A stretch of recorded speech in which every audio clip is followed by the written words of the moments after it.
got to stand up strong. Ain't the truth about themselves to understand what went wrong. I know we can find a way.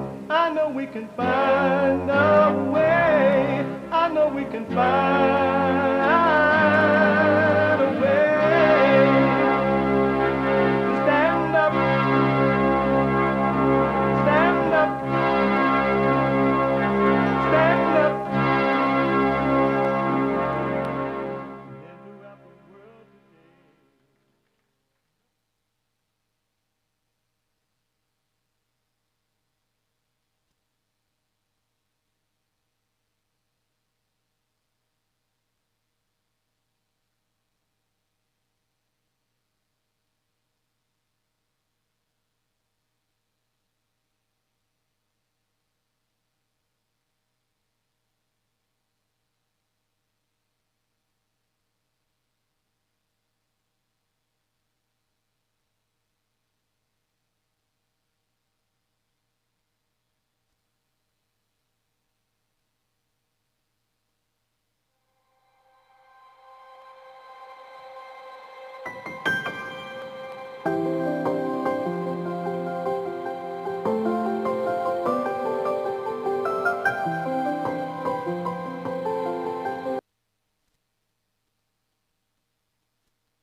So am I sitting right?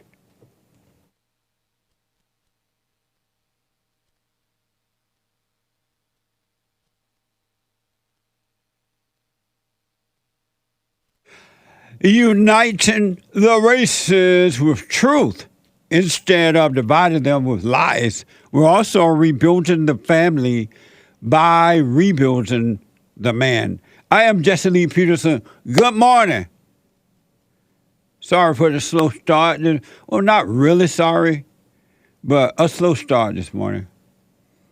My bag. Amazing.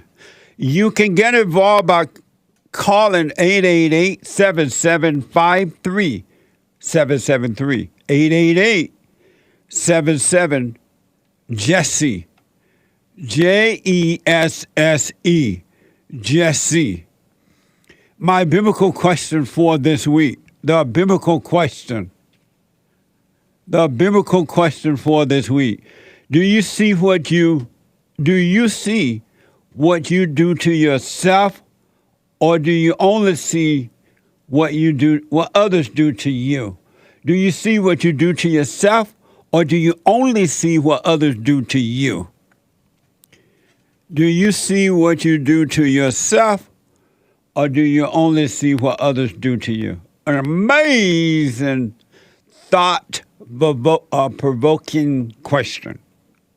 We have every way that you can watch and support the show listed on JesseLeePeterson.com/show, JesseLeePeterson.com/show. And if you're out and about anywhere in the world, anywhere, doing whatever you're doing, you could be, if you can't watch the show while you're doing what you're doing, or you're going to podcast later, you could be listening to the show by calling the listen line on TalkStream Live at 641-793-1500. That's 641-793-1500. And don't forget to follow us on rumble.com, rumble.com/Jesse Lee Peterson, and Cozy,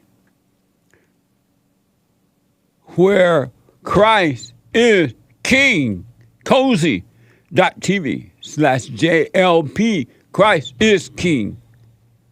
Don't forget to like, follow, ring the bell, and all those good things. All right? Subscribe. Y'all know what to do. So it is Thursday. And every Thursday is Bible Thumper Thursday.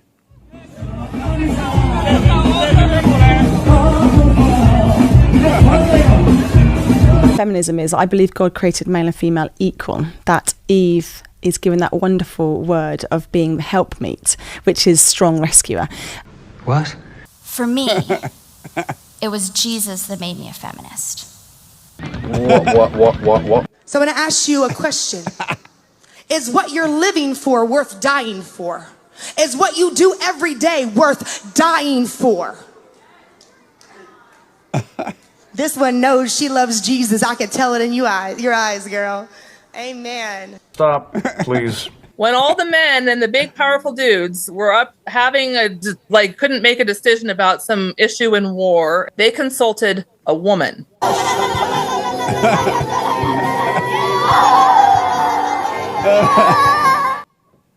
What a mess! See what happens when the man leaves the woman to herself? What? I've not seen that before. The Anchor Baby put that together. That's amazing. This is why I say over and over again, well, one of the reasons, that all the wrong people are in the right places to make sure that America never, ever, ever, ever returns again. It's not just the borders. It's not just the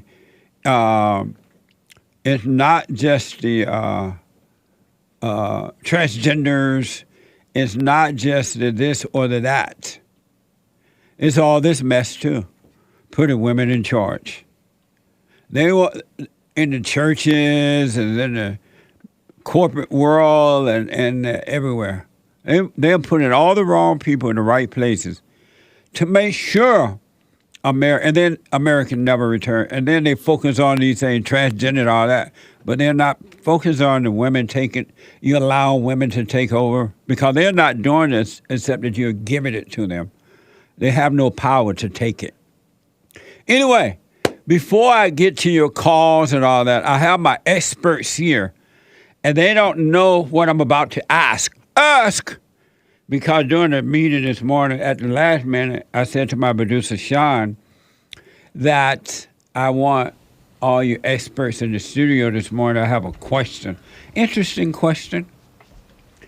And so I have Sean here, my producer, an amazing producer too, sent by God. You sent by God? If you say so. How can you seem to be sitting low and you're so tall? Get back down. Huh? You were sitting fine? No, that's better actually. Oh, okay. And then next to Sean is the ex-producer, and now the host of the Hake. And Sean Expert, of course.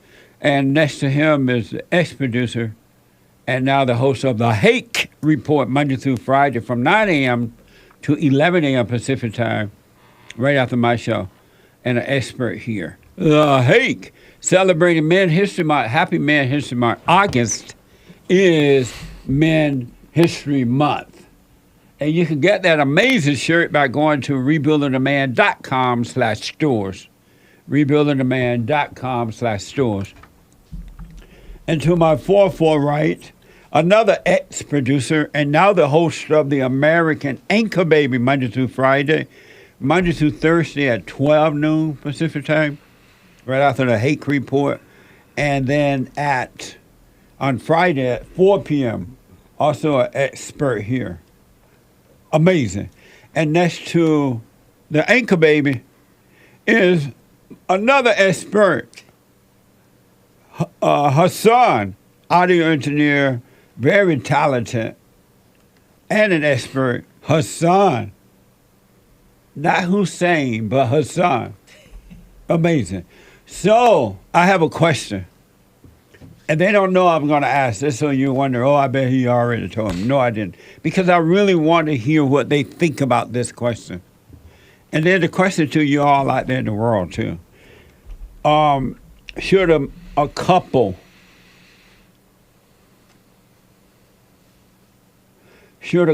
work on a relationship? If a man and a woman is in a relationship, should they work on that relationship? I'll go with Hassan first. Oh, Lord. He said, oh, Lord. Why? You're an expert. Why are you talking about, oh, Lord?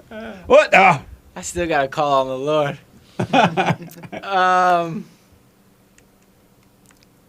Man. I know the answer is no. How you know the answer is no? But the Lord told me. But I'm going to say,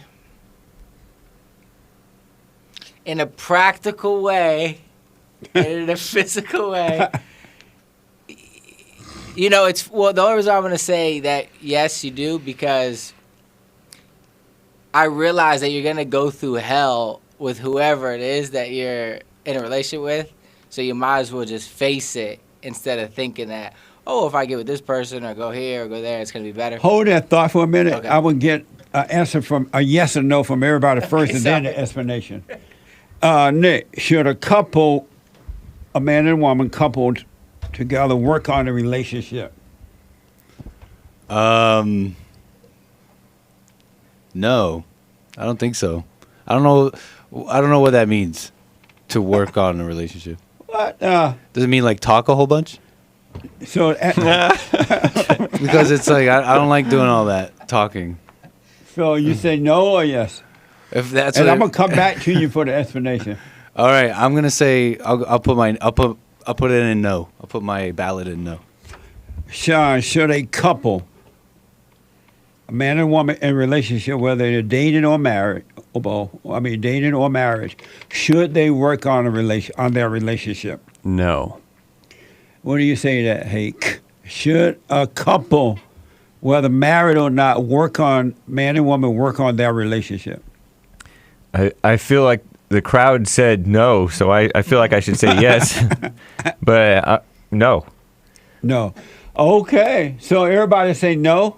Oh, Nick, you said you didn't know? No, I said no. Oh. And okay, Hassan, you said no, but you went with yes. Well, Am I right? I'm going with no in a spiritual sense because I know it's the right answer. Well, how you know that's the right answer, though? Why you say that's the right answer, but you're about to give a yes explanation? Well, because I know we're not really supposed to or can't work really on anything. I mean, we can work on ourselves, sort of, but even that is, of ourselves, we can do nothing. So I know from the spiritual point, the more we work on the relationship, with quotations, the more we're working it into hell, really. But I do think that there's a practical that, like, you do have to face it. Maybe not work on it, but you got to face the hell. Because no matter who it's going to be with, is going to be a ride. So you got to, I think, deal with it. So maybe to work, no, but face it, yeah. Well, I don't know. Let's see what Nick says. but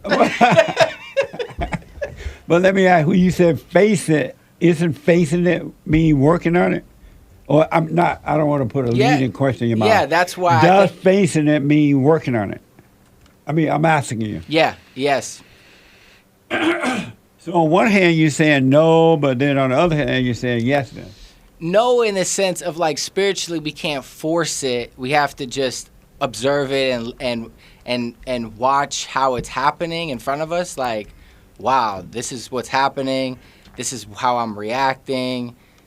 And observe it, and that kind of, in a sense, is working on it. It's just kind of like you say, seeing it, and if both people are at least paying attention to themselves in it, then I think that's a form of working on it. But yeah, I don't know.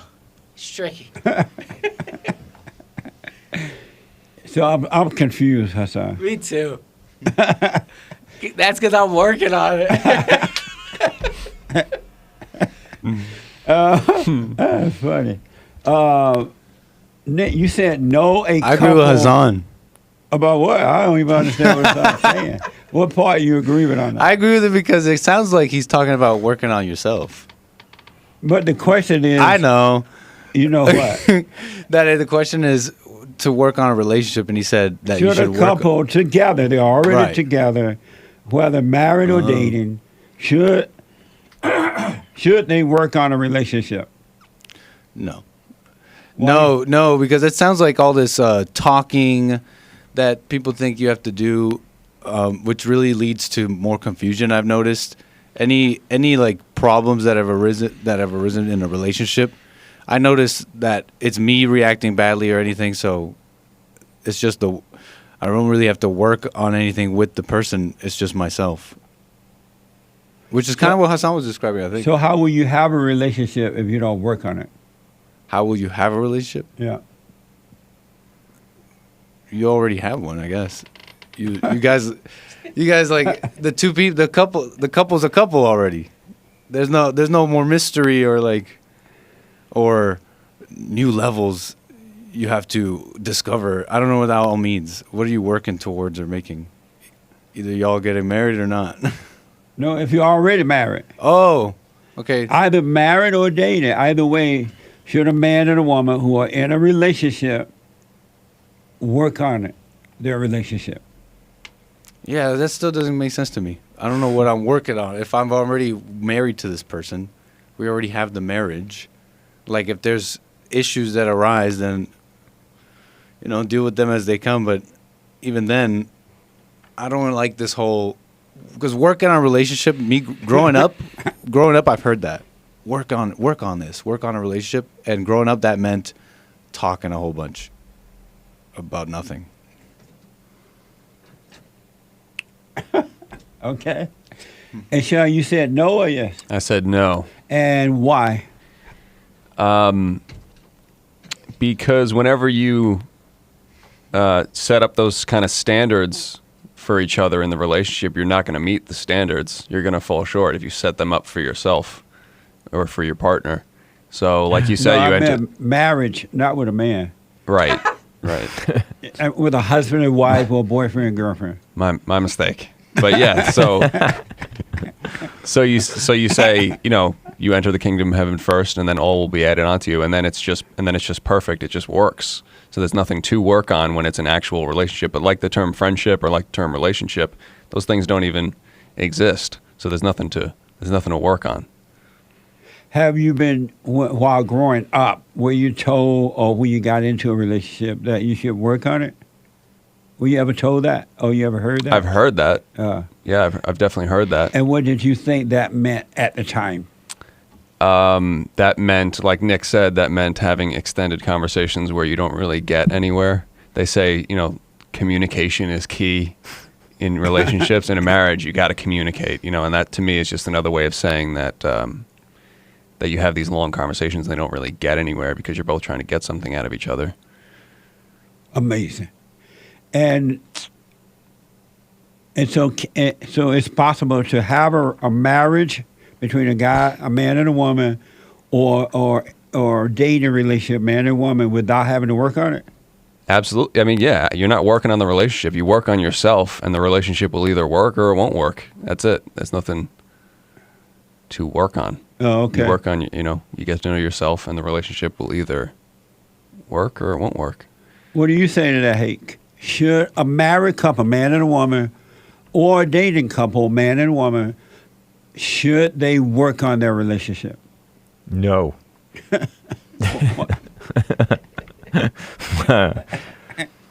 And why no? Why'd you laugh? Because you going with the crowd. It's not in the Bible that you should be working on a relationship or a marriage. It doesn't say anything like that. It says husbands love your wives, and wives must respect the husband. Obey your husband. Yeah.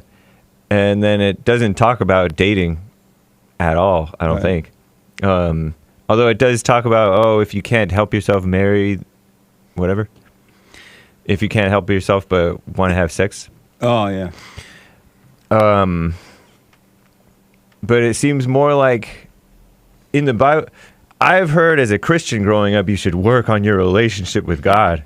And I never really understood that either. I somewhat understood, you should pray, have time alone. I kind of get that. But it seems like when you turn it into a priority, that's when things go wrong. When you turn the relationship, or the woman or the man, I guess in the case of a woman, trying to work on her relationship with the man, that's when they get these wrong expectations, because you don't know how to work at it other than be honest and loving and respectful, respectively. Oh, okay. You bow your head to that? You agreeing with that? And why? Because like I said, when you set up standards for yourself, you're not going to meet those standards. Oh, okay. And when you set up standards for another person, you know they're not gonna meet them. So yeah. Amazing. I read in one of these pocket articles that I sometimes cover on the Hake Report. Right. How to know if your relationship is heading in the right direction. It doesn't seem like there's a direction in a relationship. I get that there's like a pattern of past and which the stuff that you're doing wrong, you're headed for trouble or whatever, doing right. But I don't think that there's really a direction. It's just the moment, because it can change at any moment. Women can be fickle. The male can turn off or on to the right way. So, have you ever, when you were dating, have you ever worked on a relationship with a woman? I plead the fifth. Yeah, kind of. I wasn't thinking of it as that, but it kind of was that, because I was turning it into something I wanted to work. And I don't think that one should want something to work. One should just want to, I guess, do what's right or something. Maybe. And then let whatever happens happen. What a mess. You can't really control the other person except to protect yourself and to do right. So you say you did work on it? You tried to? I guess. Yeah. You said you did or didn't? I just said I did. Okay. And when it didn't go your way, were you hurt by it not going your way? Yeah, actually. I mean, I was bothered as far as I was wrong in the situations that we were in. Have you ever worked on a relationship with a woman?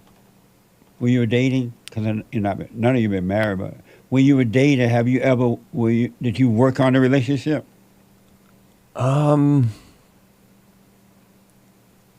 Yeah. Yeah, I'd say so, yeah. And did it work out? No. And can you give me, if you can, an example of how you were working on it, trying to make it work? Yeah, like I said before, just those long sort of conversations where you try to get it to lead somewhere and try to come to some sort of conclusion and try to set up some sort of standard or boundary for yourself, and you're just setting yourself up for failure because you're trying to get something out of the other person. You're trying to set up an expectation. And were you disappointed or hurt when it didn't work out? No. I mean, I don't know. I don't know. All right. Then, have you ever tried to make a relationship work out? Yeah, all of them. Maybe not so much now.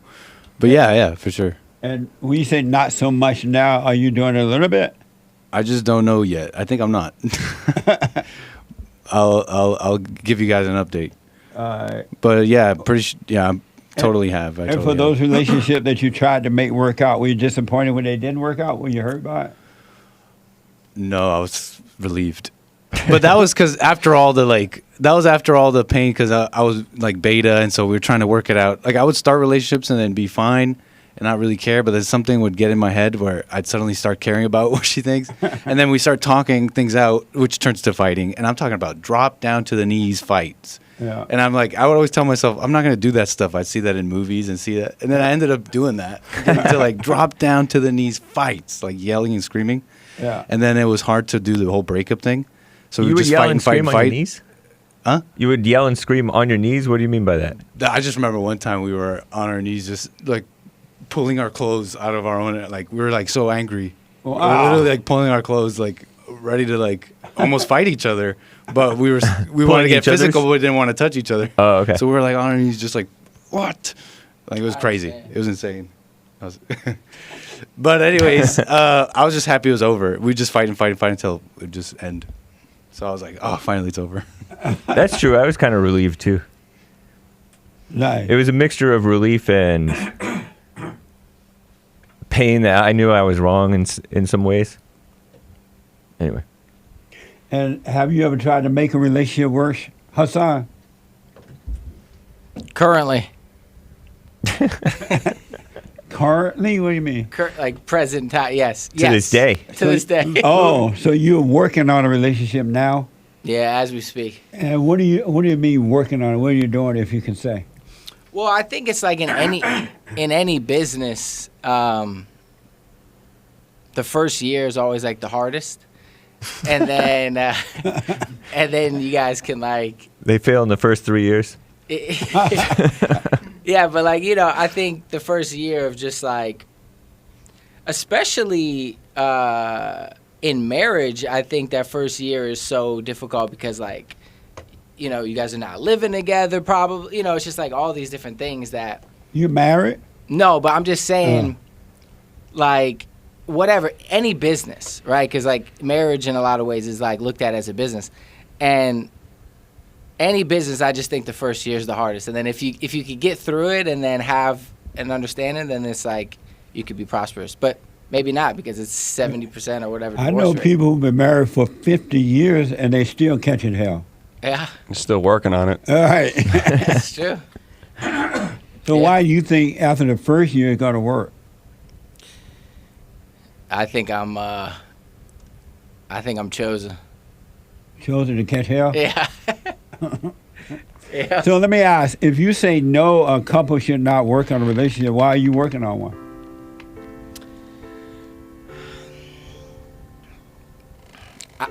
I think it's a no, but a yes in practical. What? Like, we have to work on relationships, period, a little bit. Like, business relationships.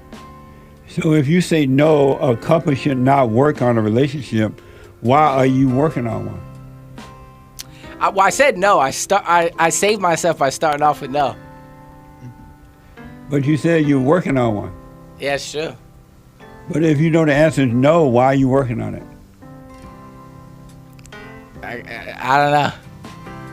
What? I don't know. I do things that I don't want to do. Break time. Oh, let's take a quick break. We'll come back and finish this and then to your phone calls, all right? I have books that are Back in a amazing. moment. Highly recommend you get them. 7 guaranteed steps to spiritual, family, and financial success guide. Even if you're not started a business, but you have a job, or you're on welfare, it can help you if you do. Be doers of the word, all right? From rage to responsibility. From rage. That's what I write about in the first chapter, especially how I overcame. Scam. How the black leadership exploits black Americans. They are using them, and blacks are too willing to be used. And then my last book, The Antidote, Healing America from the Poison of Hate, Blame, and Victimhood. They are all amazing books, and they are helpful. Go to rebuildingtheman.com if you want an autographed copy, or call 800-411-2663.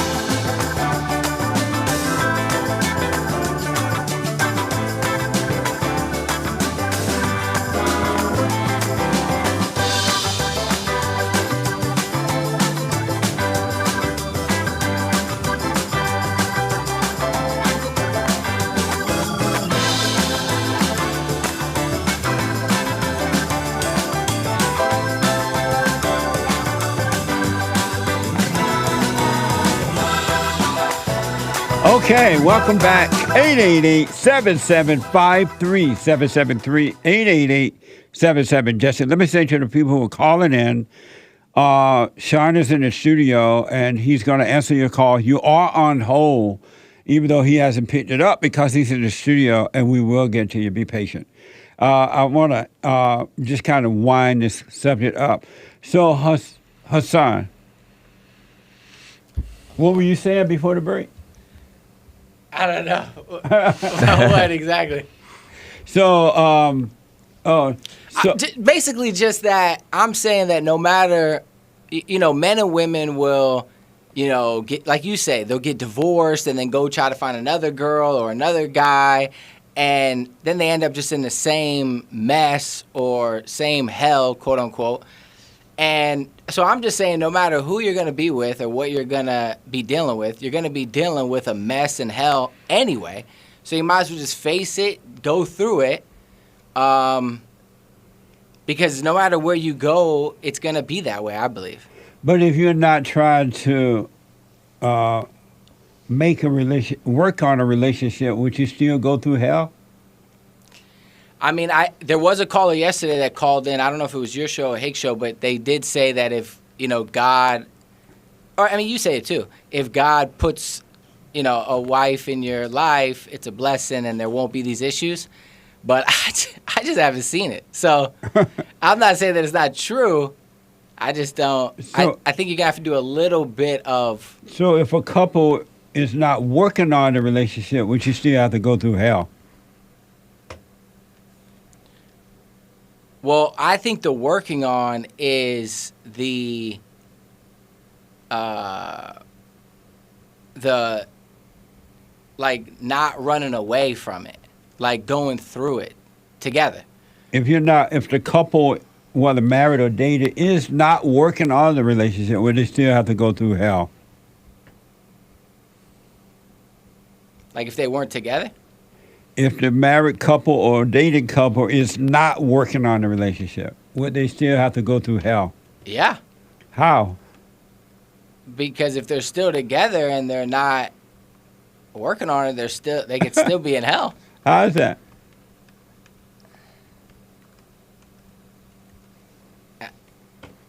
Y'all want to help him? Help your brother. The working. He's sinking. No, he needs to learn how to swim. Hate say you need to learn how to swim. That's true. So what? They say when they're training like lifeguards or what are they called? Anyway, if the person's panicking, right, you don't. They train them not to go and help them. If they're panicking and they're just freaking out, you don't go up to them and help them. Oh, let them because sink in the water? Yeah, because they'll grab onto you and then they'll drag both of you down, and then Oh, there's two yeah. people. So that you wait till they calm down and then you go help them. So that's why you guys are watching her saying sinking. Anyway. They don't want to get drugged down. They don't want to sink to. Well, what I had said off air was that he wants a relationship so bad that he's willing to just mess up his life to get one. The working on it. It sounds is the like he hell. says he knows that it's going to be hell, so might as well dive right in with the worst But one the- that he can find. But the relationship also, but I agree with that. But I think the relationship can help you see things in yourself to work on yourself. But you're always getting those opportunities. You shouldn't play God like that Yeah. What do you mean? I'm always getting those opportunities. to see yourself. I don't- not necessarily in the same way. Right, but you're not the one to play God to make the decision to bring that hellish woman into your life. Like, oh God, I'm gonna get me a woman so I can see myself go through hell. That's true. But Shout who's out to that hellish woman. But who's to say that? Shout out to women. Yeah. The working on it is the It's hell. not love That is. it's not love to dive into that type of thing. You're not showing love to her by jumping in foolhardy like that. Only fools rush in. Elvis said it, and it's a fact. And where's Elvis now? Well, it may have been a cover song. I rest my case. Maybe Jesus said it. Fools That's not rush a in. reason for marriage.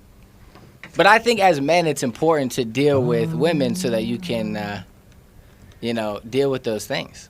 Because there's a It's lot good to of deal with them, but you don't have to We're be not talking working about on it. dealing with. The question is, should a couple, a man and woman who are married or dating, work on their relationship? But that is dealing with it. No, but you said that. Working on it is dealing with it. But you said you gotta have a woman to deal with her. But men is always dealing with women out there. You don't have to be your wife or your girlfriend. Yeah, but you're not dealing with it in a real way. It ain't in a fire way. Just because you're dealing with the post office lady or the lady at the bank ain't the same as when you in the belly of the beast. What are you talking about, Nick? So how's Hake so tough? He's Sorry, looking Hake. for he's looking for fire. I know. Why are you so tough, Nick? I said, so how's Hake so tough? And I said, sorry, Hake. Not from looking for fire from a woman. But it's not the fire from. Anyway, it's not necessarily the fire from the woman, but it's about how I'm reacting. Come closer to the while- mic. It's about how the man, or me, I'll say specifically, how I'm reacting while in the fire. Right, but you're the one setting up the fire. Like, let God set the fires, or let God let the fires come to you rather than playing God. But who's to say that he's not? He's not. But you're playing God. But that's according to Hake. Are you? Do you differ? Yeah. You're not playing God by jumping into a relationship you shouldn't be in? I'm not saying I am or I am not, but I'm not making a definitive that God didn't or God did. Because you said that you've said over time that you know something is wrong, but you're still doing it. With what? Like working on a relationship, for example. Meaning that I know that that's the answer to Jesse's question. How you know that? But you said spiritually. How you know that? Because I know that we're not technically supposed to work on, like, in that kind of way, anything. We're supposed to just see it, and that is the work. So I agree with that. But I think that there's a practical thing of, like, if you don't face these different things that are, I just think that you have to face it. You have to face certain things. And you don't have to. You could do like what Paul said, and, it's best not to be married. But Are you suggesting that Paul didn't face life? Well, face the fire? No, but I think that when he advises that, well, if you're burning, which I think is somewhat of bad advice, but if you're burning in lust, that you should then get married. You said that's bad advice? Well, I'm saying I think that it's best not to get married is good advice, but then I think the counter where he says, well, if you're burning in lust, then go ahead and do it. I get what it's saying, but I don't think it's the best advice. But if you are, he's gonna do it. But that burning, I think, is not necessarily just I think it's misinterpreted. I think that burning is like what's going on in him, and he has to this is what God has put in front of him to see that and to overcome it and to deal with it. Who's he? Let me do this because of time. Nick, what does it mean to work on a relationship? Yeah, How you know would what? define that. That's Well, well. Sean, you need to say something. Don't be just. You can speak up. Don't be scared. Waiting for the right moment. This conversation for spirit white leads. men too. He's a lifeguard. Coast Guard is the word I was looking for. Yeah. I thought he was thinking Marines or something like that. Oh, you look for Navy the word SEALs. Coast Guard. Coast Guard. Oh, Go ahead. Nick. Yeah, how are you guys seeing work on a relationship? Because to me, that's how I learned like this liberal way of work, like talking it out that I grew up with. That's how I see working on a relationship. Because I don't know if you've noticed the complexity between two people is never really between two people. What is that space between two people? Where is that complexity? It's usually what you're thinking about it. You're like, oh, what is she thinking about what I said? Oh, she saw me this way. I need to make up for that. That's something that's just within you. Yeah. So, anyways, working on a relationship to me is, talking. Right. About No, I totally talking. agree. I totally agree. To me, Instead of actually being okay. To me, working on it, if I had to define it, is setting up expectations for the other person. It's like trying to reach a goal with the other person. Like, oh, I want you to be more like this. I want you to be more like this. And that's evil. Now, Setting you're up. saying it? I'm not sure actually. I just want. I don't have really a definition. Oh, I see. But just thanks. Go ahead. And you. Yeah, go ahead. I think it's working on it means making it a god, one of your gods, for you to chase after rather than only loving God, only trying to direct the outcome like what he said, like what Sean said. Amazing. And you say working on it is what? Having expectations for the other person. Oh, I see. It's another way of having expectations. And Hassan, what do you mean working on it? Just in any business relationship, anything. I'm not even talking No, about we just. talk about a relationship with a man and a woman. Yeah, We're but not talking about a business. well, I kind of look at marriage as business, but Marriage is not a business. What? according to the According to what? Well, I don't want to say it because I don't want to get the channel in trouble. But the point is that I think that there needs to be, just like even in tendencies and people and different, there's got to be a level of, being malleable. Being malleable? Yeah. What does that mean? Like, I'm black and slow. I don't know what no malleable mean. like, It's like oh, sorry, go ahead. yeah, just there's got to be a understanding of, different, just seeing how people react to things, see how people respond to things, that takes a little bit of time. Like, are you saying you're gonna have disagreements? You're gonna, do you have an example? Yeah, I mean, not even disagreements, just the way that maybe two people work, and now they're coexisting in a, I'm going to say the dangerous word here, partnership, but I don't mean that in... You mean like a man no, and a man? No. I'm saying we that talk about in, a man and a woman Anyway. in a marriage or dating. Yes, there has to be... there's going to be a time where there's going to be, no matter what... We're talking about a husband and a wife. Yes. I believe... A real husband, a real wife. Yeah. A real There's woman. always going to be an initial combativeness. Even if you're not working on it? Yeah. How can that be if you're not working on it? Even more so. How's that? Because if you're not addressing it, if you're being weak, like a lot of men are for the first couple months of a relationship, just because they want to have the S word, they don't stand up and address things until later on down the road, and now they start saying stuff, and now the woman's like, who is this guy?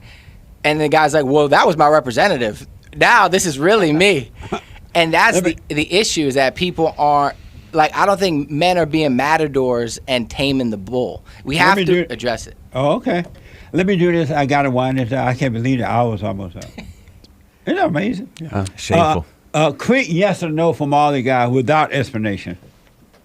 should a man ever at any time, whether he's dating a woman or married to her, whether he's dating a woman or married to her, should a man ever try to please a woman at any time? Hake. No. I'm sorry? I said no. Sean. No. Nick. No, I know I've paid for it enough. You don't do that. Whether married or dating, and they're in a relationship, you say no, the man should never try to please the woman. Never. What did you say, Hassan? You can please her by not pleasing her. No, the question is... It was a yes or no. No, it's a yes or no question. Should a man ever, at any point, whether marriage or dating, should a man ever try to please a woman?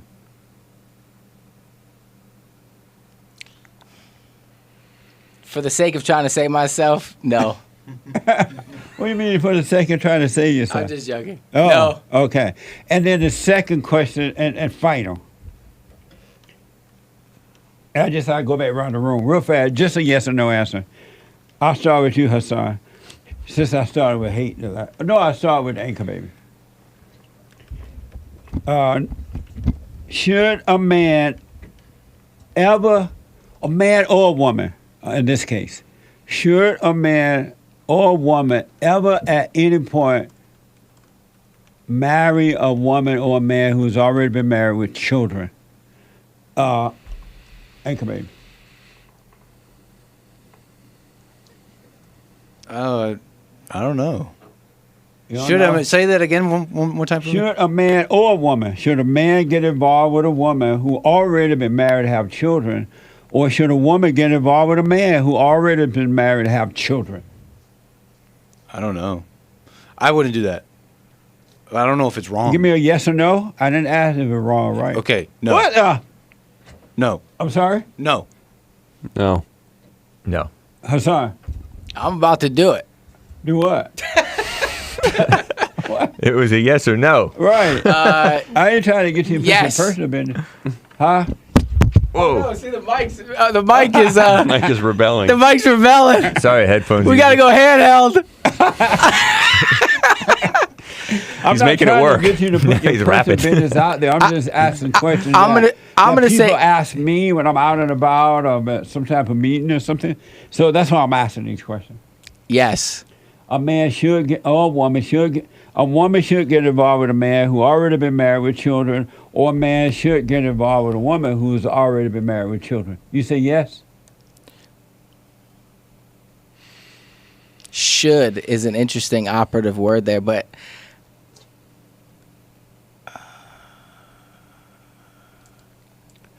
Any day now. yeah, I'm just gonna go yes to be contrary. No, I want what you really think. Not Well, not I must really contrary. think it because that is also my reality. So yes, I gotta say yes because I'd be lying. Oh, okay. So you're saying a yes, or a man or woman should do that? Not necessarily. You wouldn't be lying. You wouldn't necessarily be lying. Right. Well, I don't necessarily think that should is interesting. I'm not sure. I mean, I think now that any marriage. I asked for a yes or no, not Okay. a long discussion. Yes, I said yes. So a man or a woman should get involved. A woman should get involved with a man who's been married with children, or a man should get involved with a woman who's been married with children. Can I extend the answer? No, Okay. I just need a yes or no. Yes. You say yes? I can't hear you. Yes. Oh, okay. Amazing. Closing remarks. I got to run. Oh,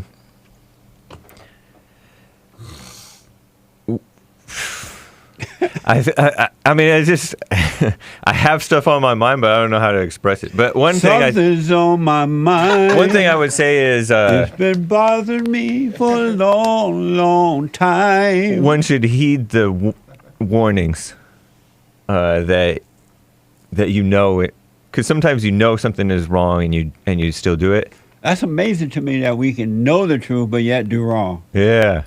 Apparently, we don't know the truth if we still do wrong. We just intellectually know the truth. Right. But I feel like one should still heed the warnings the best you can. Right.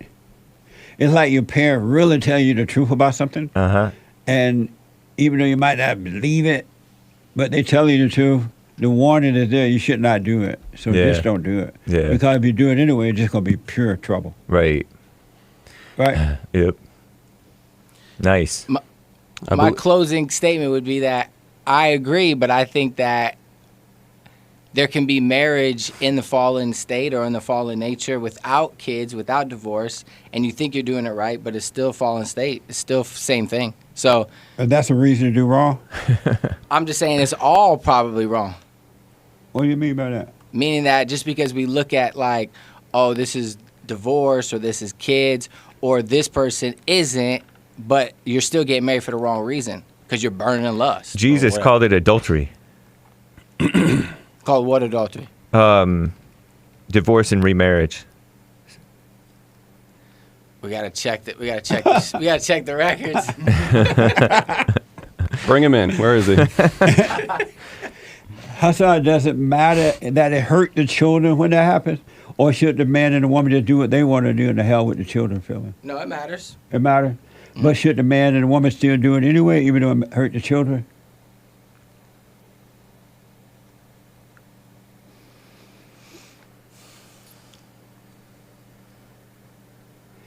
We are on the radio. No. On the radio. On the radio. I guess no. Yeah.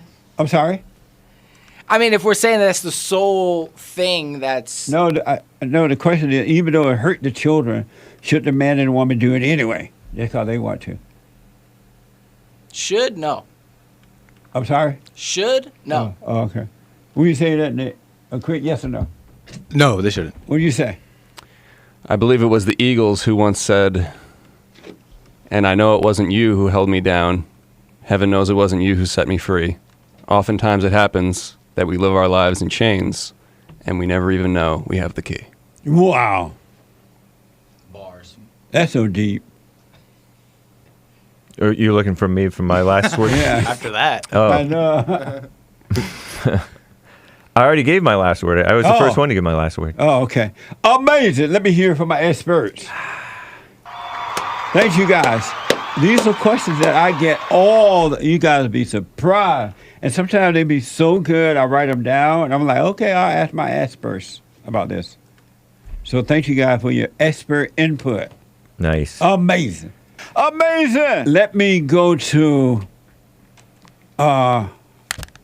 Tony out of Michigan. Hold on. Tony, welcome to the show. You're on the air. Oh, my God. Is it break time already? Yeah. What the? Tony, hold on. We have 2 more hours to go. Sean is going back out to his office, and he's going to answer the phone, folks. I see you on hold. And Sean is coming. We're going to get to your super chats and all that when I come back from this break. Hake is coming in with the hate news, not the fake news, but the hate news. I did not intend for that to go for an hour. I only thought we were going to do a 15, 20 minutes at best. But it was very, very good, very interesting, and I appreciate it. Back in a moment.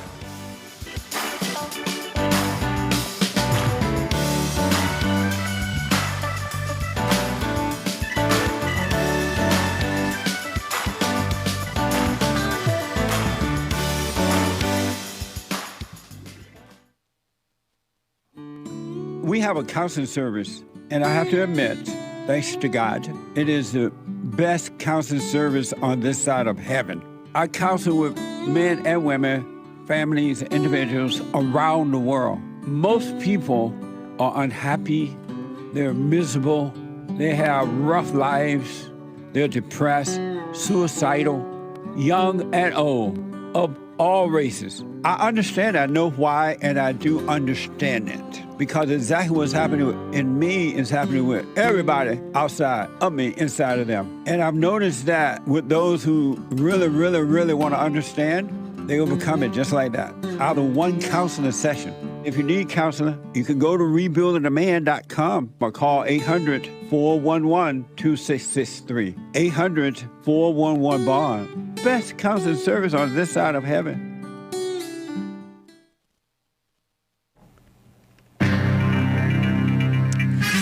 Our greatest president, Trump, going to be arraigned today, reportedly, or maybe he already has, I don't know, over his fight against the 2020 shenanigans and trying to overturn the totally up and up election. What a shame. I disavow President Trump for that, but I'm voting for him in 2024 probably.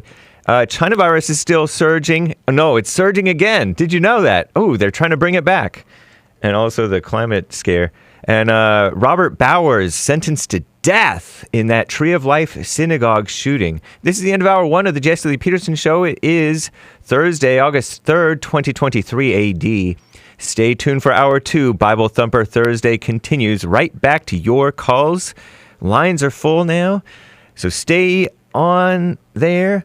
JLP will be right back, but first, Hake news, not fake news. By the way, it's the first Thursday of the month, August 3rd. 2023 AD. Men's Forum is tonight, 7 p.m. at Bond in Los Angeles. Rebuildingtheman.com/events. Mama government in China. China, according to Commie Nonsense Network CNN, is proposing new rules that would limit minors to no more than 2 hours per day on their cell phones.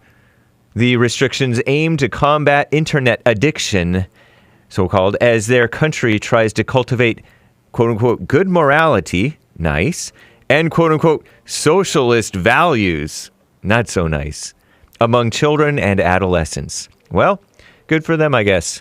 Should be the parents' job, but whatever. Persecution of the most honest president, our greatest president, Donald J. Trump, will be arraigned today as he faces criminal charges over his alleged efforts to overturn the totally on the up-and-up 2020 presidential election and remain in office back then. The indictment was handed down and unsealed Tuesday. It describes the plot to overturn the 2020 election, which culminated in the insurrection, so the mainstream media calls it, at the U.S. Capitol on January 6, 2021 AD. Even before that, Trump engaged in a pressure campaign targeting state election workers, lawmakers, and others, the indictment said, ahead of our greatest president's initial court appearance today in Washington, D.C., one of the most dirty and corrupt and violent places you want to be in America, or you don't want to be in America. Metro Police said that they're working with federal law enforcement partners to ensure the safety of D.C. residents and visitors. The federal courthouse where Trump is scheduled to appear is several blocks from the Capitol. China virus surge, be afraid. Recent data from the CDC suggests the summer surge of the China virus that they call COVID-19 could be underway, though it's not as significant as in past summers. The number of China virus infections is rising along with the test positivity, positive test cases. ER visits and hospital admissions. Around 8,000 people in the U.S. were hospitalized last week due to the China virus, they say. 12% increase from the prior week per CDC data. Federal health officials, who are very trustworthy but not Christian, have announced a new China virus booster should be released around late September or early October. And it will target the now dominant XBB strains of the virus. But this is kind of boring, huh? Blah, blah, blah, blah, blah. The once critical China virus vaccine card has become less relevant, but CDC officials still recommend saving it as part of your medical record. Whatever. Robert Bowers sentenced to death for that Tree of Life liberal synagogue shooting over in Pittsburgh, PA. The gun male who killed 11 people at a Pittsburgh synagogue in 2018 unanimously sentenced to death by a federal, meaning corrupt perhaps, jury on Wednesday.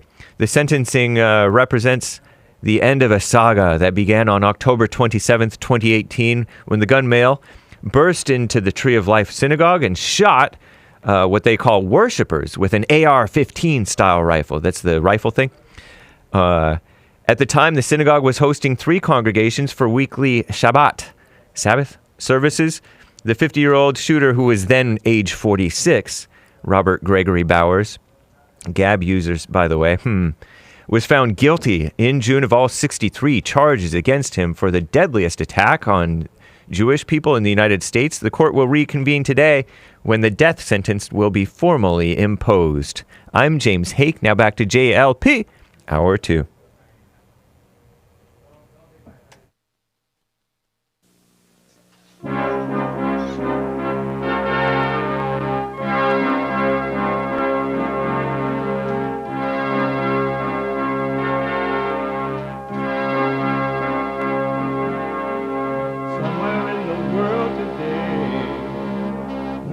got to stand up strong. Ain't the truth about themselves to understand what went wrong. I know we can find a way. I know we can find a way. I know we can find a way to stand up, stand up, stand up.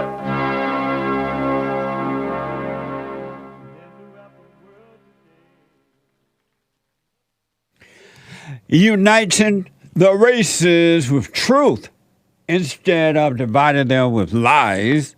We're also rebuilding the family by rebuilding the man. I am Jesse Lee Peterson. Welcome to the second hour of the show today. You can get involved by calling 888-7753-773, 888-77-JESSE. Jesse. Jesse. My biblical question for this week. My biblical question for this week. Why do you, do you see what you do to yourself, or do you only see what others do to you? Do you see what you do to yourself, or do you only see what others do to you? That's an amazing question.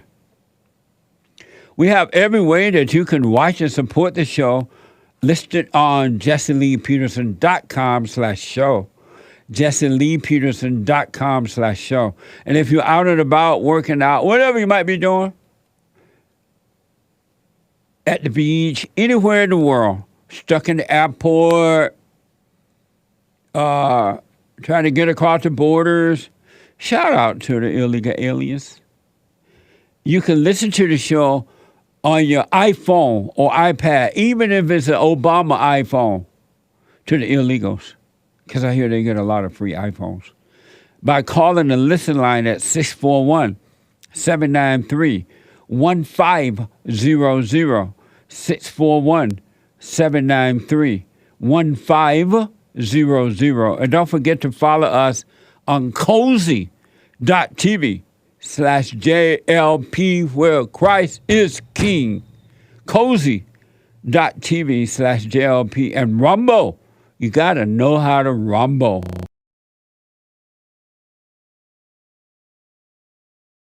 Like, ring the bell. You all know what to do. It's the second hour of the show.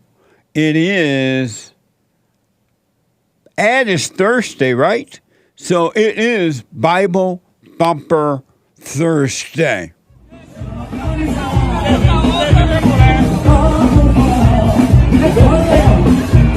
Feminism is, I believe God created male and female equal. That Eve is given that wonderful word of being the helpmeet, which is strong rescuer. What a dumb woman. What? For me, What? it was Jesus that made me a feminist. What? So I'm going to ask you a question. Is what you're living for worth dying for? Is what you do every day worth dying for? This one knows she loves Jesus. I can tell it in your eyes, girl. Amen. Stop, Oh, please. Lord. When all the men and the big powerful dudes were up having couldn't make a decision about some issue in war, they consulted a woman.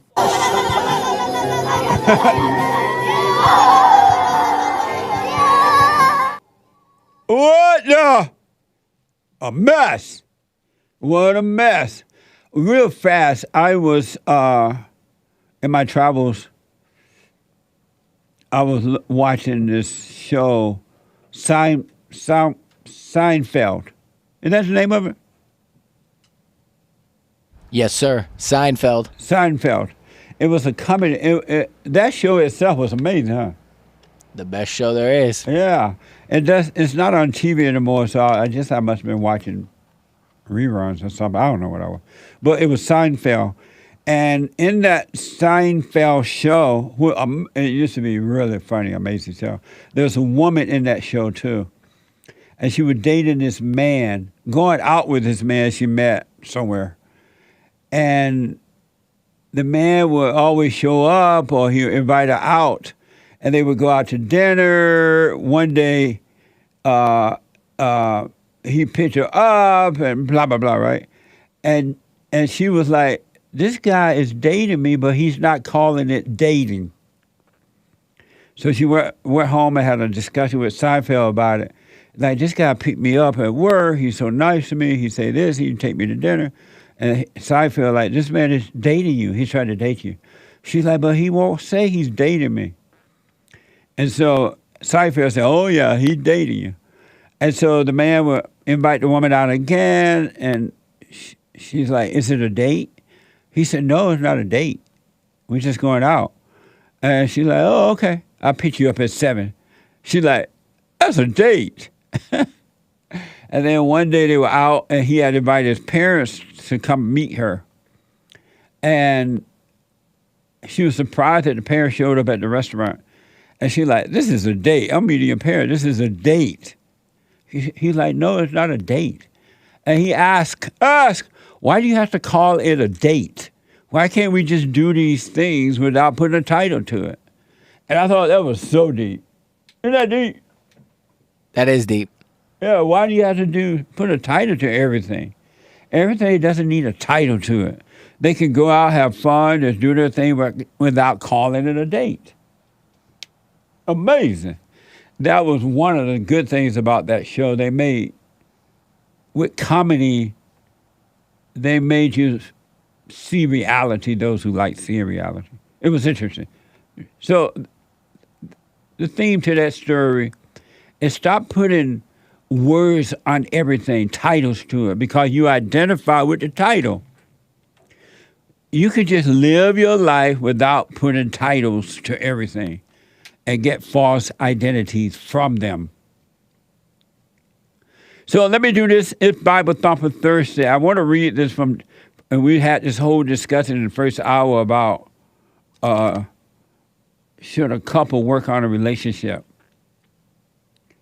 Whether married man and woman or man and woman dating, should they work on a relationship, their relationship? And I was asking my experts about it. I got asked a lot of these questions. We've already talked about a lot of these things before anyway on this show, and even in the fellowship on Sundays. Even in the men and women forums that we hold, first Thursday and Thursday night of the month for ladies, first Thursday night for men. But I was asked these questions when I was away on a trip there. But here's 1 Timothy 2. Let a woman learn quietly with all submissiveness. Let a woman learn quietly with all submissiveness. I do not permit a woman to teach or to exercise authority over a man. I do not permit a woman to teach or exercise authority over a man. Rather, she is to remain quiet. She is to remain quiet. For Adam was formed first, then Eve. Adam was not deceived, but the woman was deceived and became a transgressor. I rest my case. Now you got women teaching Bible study and Bible school and preachers and prophets, and the world going to hell in a handbasket because it's out of order. It's never going to work. It's not the order. It's an unnatural order, not the natural order. And the unnatural order of life would never work for you. You can make up any excuses that you want, and all the excuses are from your God, the devil. A woman is not supposed to be over a man, period, in no form or fashion. The woman is the transgressor. She is the one that is working on behalf of Satan. Satan is the woman's God. It's not the man. God above is the man's God. So read that for yourself out of 1 Timothy verse 2, and let the devil make up excuses in your head, and you believe them and fall for them and make up excuses and go along with it and end up in hell. More unnecessary trouble. All the wrong people are being put in the right places to make sure that the order of God never returns. This is why you got to become an individual and overcome the world.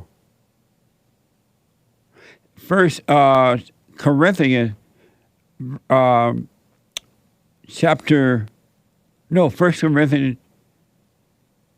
First Corinthians 11. I want you to understand that the head of every man is Christ, not the woman. The head of every man is Christ. The head of a wife is her husband. The head of a wife is her husband, and the head of Christ is God. See how sweet and nice that is? And when you're in that natural order, things are going to be fine. Things are fine. Not going to be. They will work out. But you break that order and go into the unnatural order, it ain't going to never work. I don't care how good you feel about it or how bad you feel about it. It's not going to work. And you're putting these women in charge of businesses and churches and homes and everything. And it's just going to create more mess. And any male that allows a woman to convince him that right is wrong is a fool. You listen to the devil and you will suffer like you never can imagine. Every time the man listens to the woman, he suffers. Ain't no way around it. Even when the woman listens to the woman that listen to the woman suffers. There was a young lady called the show yesterday. She went to some female counselor or psychiatrist or something like that. And the female, according to the lady, gave her pills for spiritual issues, according to the caller. It ain't going to work no other way, guys and ladies. And can you imagine being under a corporate woman? A woman that think that she's, or a woman that running the army or in the military? And you don't catch nothing but hell. It ain't gonna work.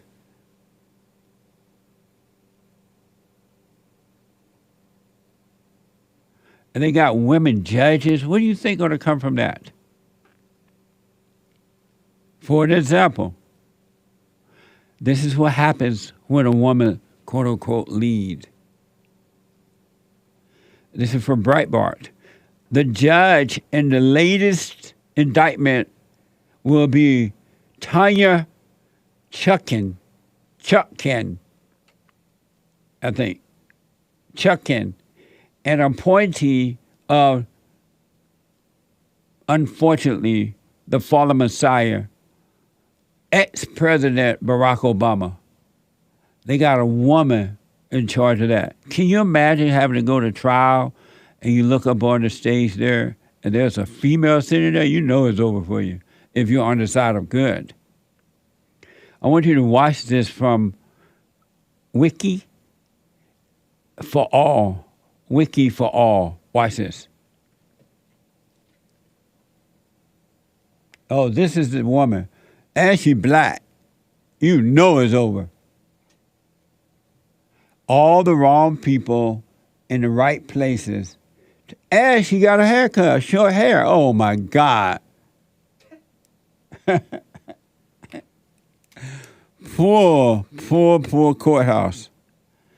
And a little bit of information, more information on this female.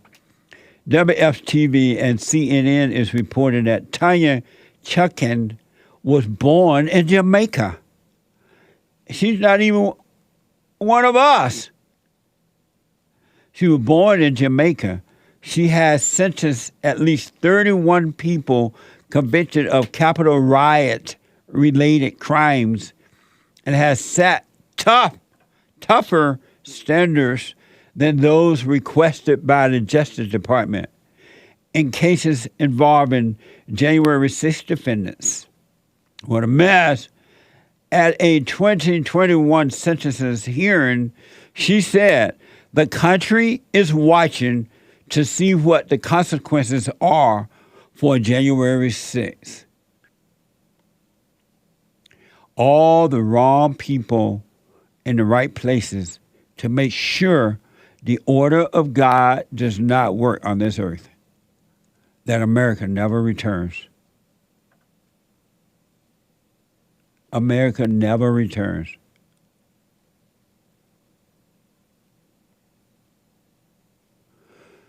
It's a spiritual battle, folks, a warfare between good and evil. You can say what you want, believe what you want, think what you want. It's up to you. I wish you well. I really do. It ain't personal. It ain't me. It's you. Satan is the woman's god, and the God above is the man's God. The God below is the woman's God. And you put these women in charge of churches and Bible classes and over the children without being led by the husband, a businesswoman or corporate woman, all that mess. You just setting up hell. It ain't gonna never work. In the good old days when boys were boys and men were men, it was said out loud by men and women that a woman should never lead. It's not in her. Women used to say out loud, I would never work for a woman. I ain't going to work for no woman. I'm not going to sit in a church where a woman is calling herself the preacher. Men and women would say that out loud because they knew it was wrong, abnormal, and they understood the order of God. It wasn't personal. All that is gone now, and look at the mess. Except for the men and women who are returning to the Father. They're forgiving the mothers and forgiving their earthly father for not protecting them from the mothers. They are returning to God, and they're starting to see reality instead of living in the illusion of their imagination and pretending that wrong is right in their own personal lives. You can have hell, continue to have hell on earth, or you can have peace on earth. Not happiness. Happiness is not peace. That's why it comes and go. Peace is everlasting. It never changes, no matter what the situation is. It's up to you. Become your own man, become your own woman, or you could just live in the hell, your hell, and take on everyone else's hell. Because human being in hell, meaning that they have anger, they have fear. Anyone with anger has fear. Anyone has fear has anger. Or you can be free. It's up to you. Human beings will destroy you. Anyone that has anger will destroy you because they get a false sense of life from it. That's why they're always looking for weak, pathetic people. And they can smell you a mile away. But you can overcome it. You're not stuck unless you believe you are. Anyway, 888-775-3773. Bible Thumper Thursday. Let me go to Wyatt, a first-time caller out of Washington State. Wyatt, welcome to the show. You're on the air. Hey, my question is,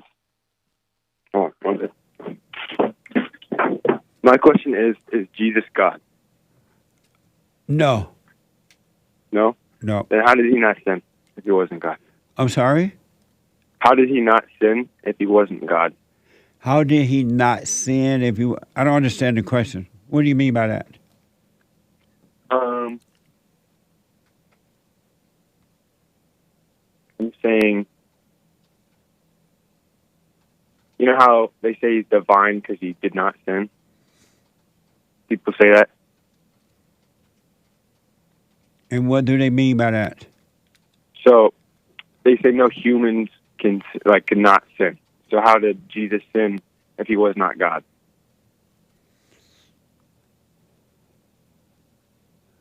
You know what I'm trying to say? No. Do you?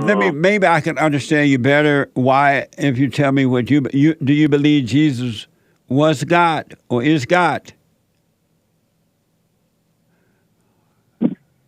No, not really. No, Oh, you don't believe he was God?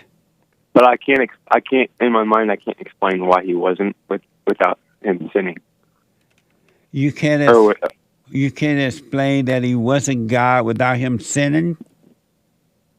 yeah, like I can't understand how a human can't sin if he wasn't God. But okay. Number one, you do know that Christ was born through the woman, but he was not of the woman. He was of his father, God. You know that, right? Yeah, I do. And that in him, when he was sent here, he had a human body, but he wasn't a human. You know that, right? He was a spirit. Mm. So he had no soul? He had no what? Did he have a soul? Is that what you're saying? He had no soul? No, what I'm saying is that though he lived in a body to maneuver on earth, he was doing it in the spirit, walking in the spirit. He wasn't walking in a human form, thinking kind of a thing like most human beings are when they're in a fallen state. Okay, that makes sense. And so how does the Trinity work? Or Who? is the Trinity real? The Trinity? There's no such thing as a Trinity. So what's the relationship like with... What is the Trinity? So the Trinity is supposed to be God, Jesus, and the Holy Spirit, and all three of them are supposed to be God, and I never could understand that. But because it's not true. It's dumb. It doesn't make sense. It's not true. It doesn't make sense. Right. Don't stop believing the lies of people who say those kind of things, and ask them if you run into a Bible thumper and they try to throw that on you, ask them to show you in the Bible where there was a teaching of the Trinity. That's what I tried to do the other day, and I couldn't figure it out. So I was like, I might as well just call. Okay. No such thing as Trinity. Yeah. Do you believe that? Go ahead. No, you go ahead. Do you believe that you are your body? No. Do you believe you are your thoughts? No. Do you believe you are your emotions? No. Then you'll be fine. Yeah. As long as you don't identify with those things, you are going to do quite well. And I'm glad that it sounds like you're just not accepting what these people are saying and end up in the same hell that they're in. Yep. Right now I'm just fighting my thoughts. So that's it. Are you doing? How old are you? I'm 17. Are you doing the silent prayer? Yep. Every morning, every night? Yes. Have you gone and forgiven your mother? Not yet. And why not? I haven't done it yet because I haven't done it in my heart. So I can't tell. I don't know. I'm just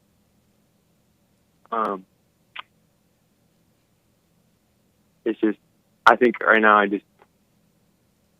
don't know. I need to forgive her in my heart before I forgive her. And why that's a very, very, very, very good and true point. Why haven't you done it in your heart? Because I don't. It's just so when I pray, I always pray like soften my heart because I think it's just time. I think if I give myself a little more time, I think I will naturally because I'm pushing towards it every day, but it just hasn't happened yet. And you see that you resent her? Yes, and both of them. You resent both of them? Your father and mother? Yeah. And do you think it's right for you to resent them? I do not. And so do you know it's wrong to resent them? Yes.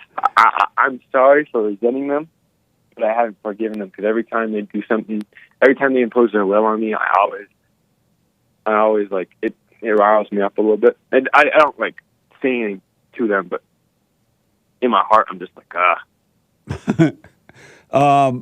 the fact that you see that you resent them and you know that it's wrong to resent them, knowing that it's wrong to resent them is admitting your sin. You're admitting that you're wrong for having a heart of anger, because anyone that has anger is a murderer. They're evil, right? Yes. And so now that you see that, you can go to them and just say, hey, I've been resenting you guys, but I realize now you can help yourself. And you'll be free. And then because you're 17, I guess you still have to live with them for a minute longer. Yeah. Then you'll be around them and they would not be able to move you at all. You would not overreact to them. They'll still be crazy, but it wouldn't bother you.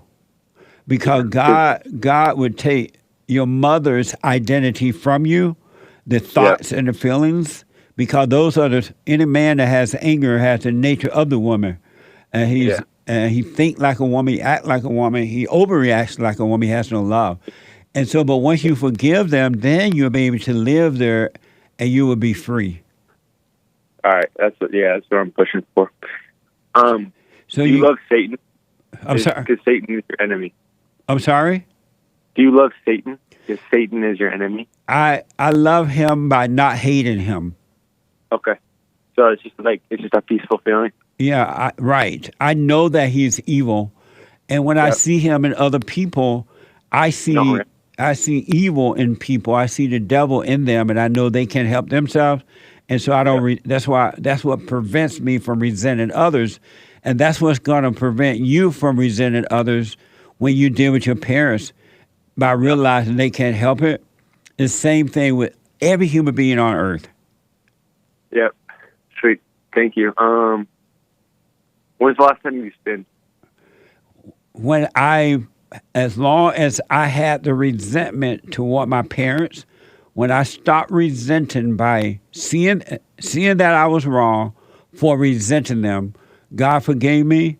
And I can honestly tell you, 34, 35 years, I forgot how many now, have gone by, and I've never resented a human being since then. So you haven't sinned in 35 years, or 34 years? That's right. And you're 17, and I promise you, when you forgive your parents, you will never sin again, because you will be controlled by love, which is the nature of God, instead of by hate, which is the nature of the devil. Yeah. All right? Yeah. Dang, I wish I had more questions for you. No, you had enough. Call me. Let me know what happened when you go to your parents, all right? Okay. Do you think I should just go up to them and say it, or do you think I have to, really do it in my heart before I go up and... Well, seeing that in your heart, you see in your heart that you resent them, and you see in your heart that you're wrong for resenting them. You have already done it in the heart. Now you got to go and forgive so that you don't overreact, all right? Okay. Let me know how it goes, buddy. Yeah, I'll let you know. All right. For the call. Okay. Amazing.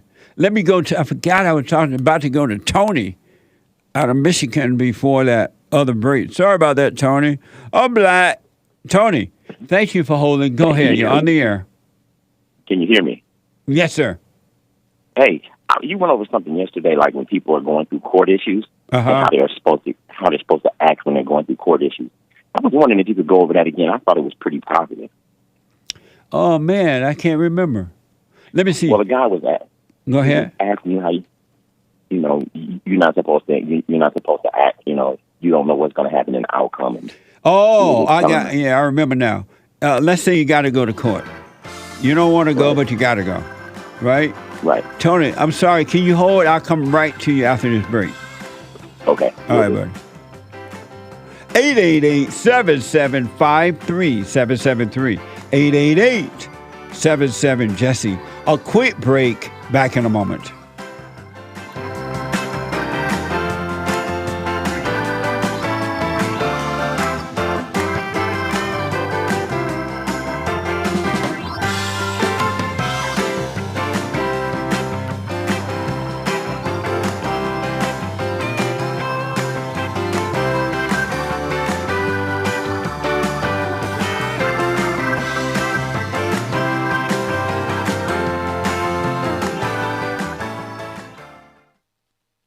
Now, I totally disagree with the way things are going, but you can't be angry. because that's what the enemy wants. He wants to control you. They do things to make you mad so they can control you. It's like being married. And the wife would do things to make you mad, or she'll do things to make you feel good. And men do that to women too when they want something from the woman, especially sex. They'll make her feel good or they'll make her angry. And the woman's gonna have to say, you don't want to be angry. You want to speak up. You want to disagree with what's going on. It's wrong, but do not be angry. Then you won't have fear. You won't have doubt. You won't have worries. You'll be able to see, but you got to stay away from anger. That's why you must forgive your mothers and your fathers so that you can overcome the spirit of anger. It's a spirit and it's wicked. Nothing good in anger because it has no love, folks. You need love to defeat evil. And love is not a weakness. It's a strength. It's from God. It's His nature.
Okay, folks, welcome back. 888-775-3773.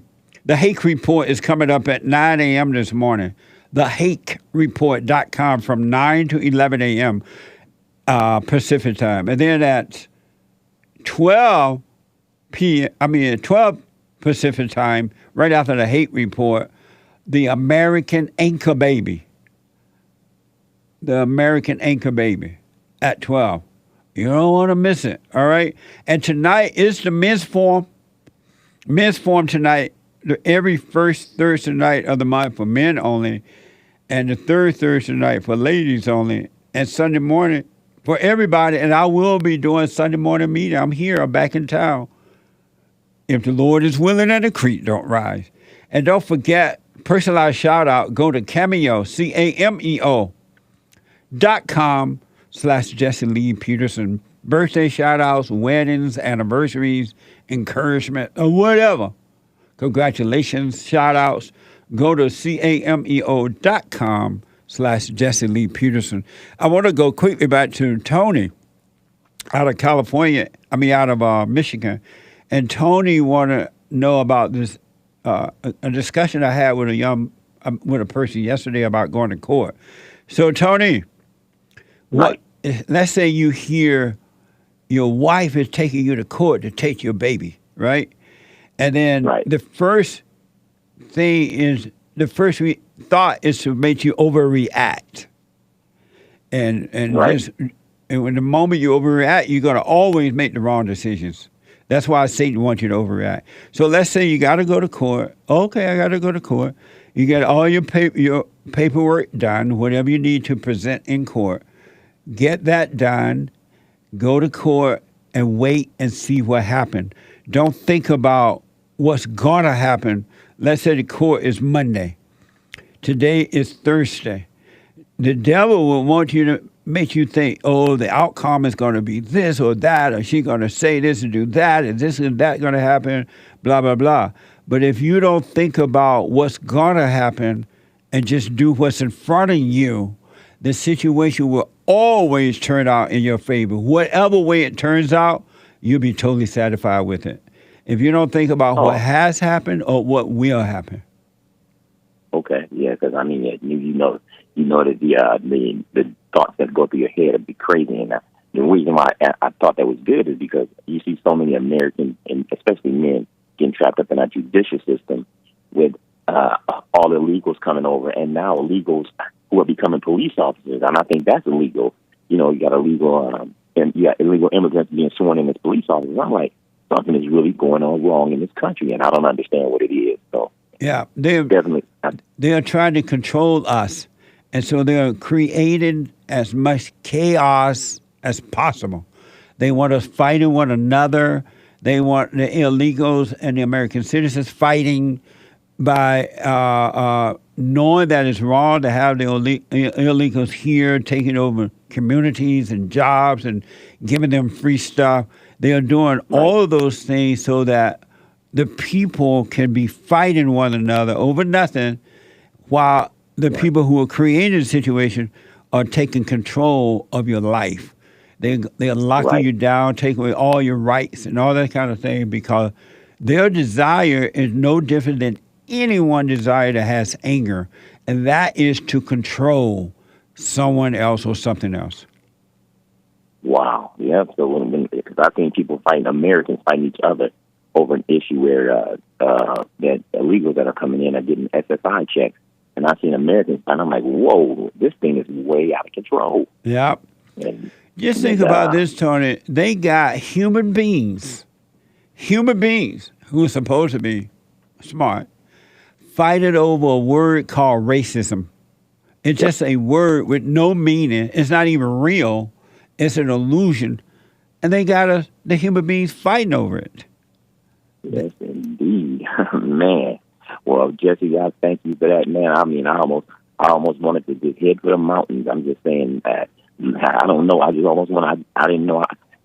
People don't want to leave this place, but I almost wanted to leave this whole place after everything that I'm seeing going on.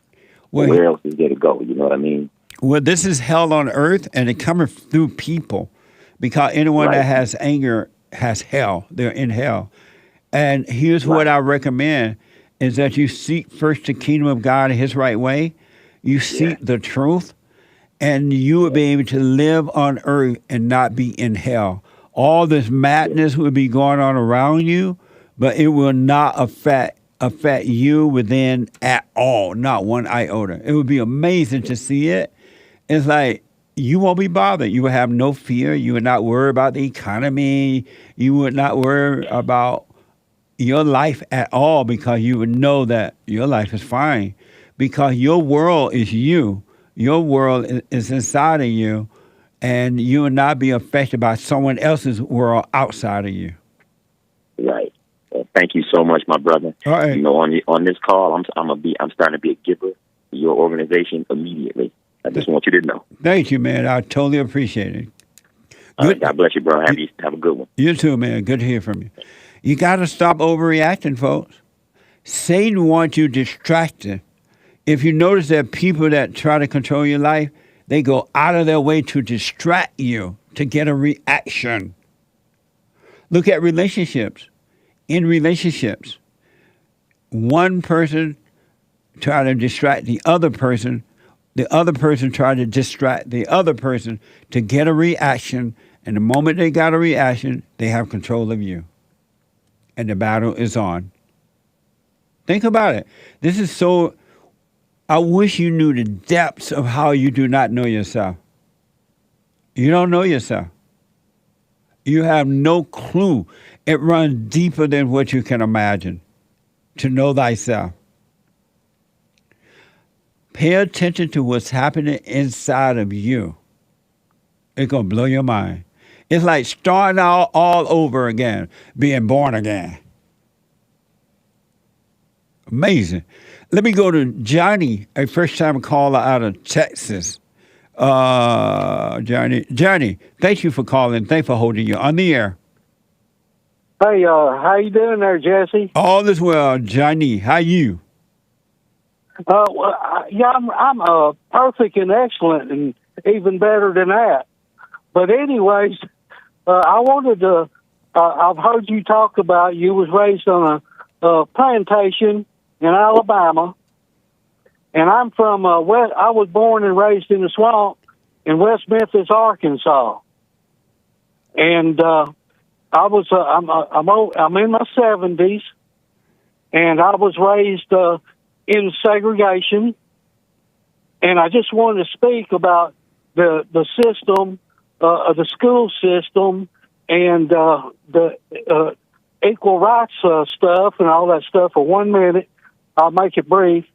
In school, in the white school, we were divided in a A, B, C, D, and E class according to how smart we were and our finances, because they didn't want the dumb son of a bitches like me, sitting with the rich people, and contaminating their A class.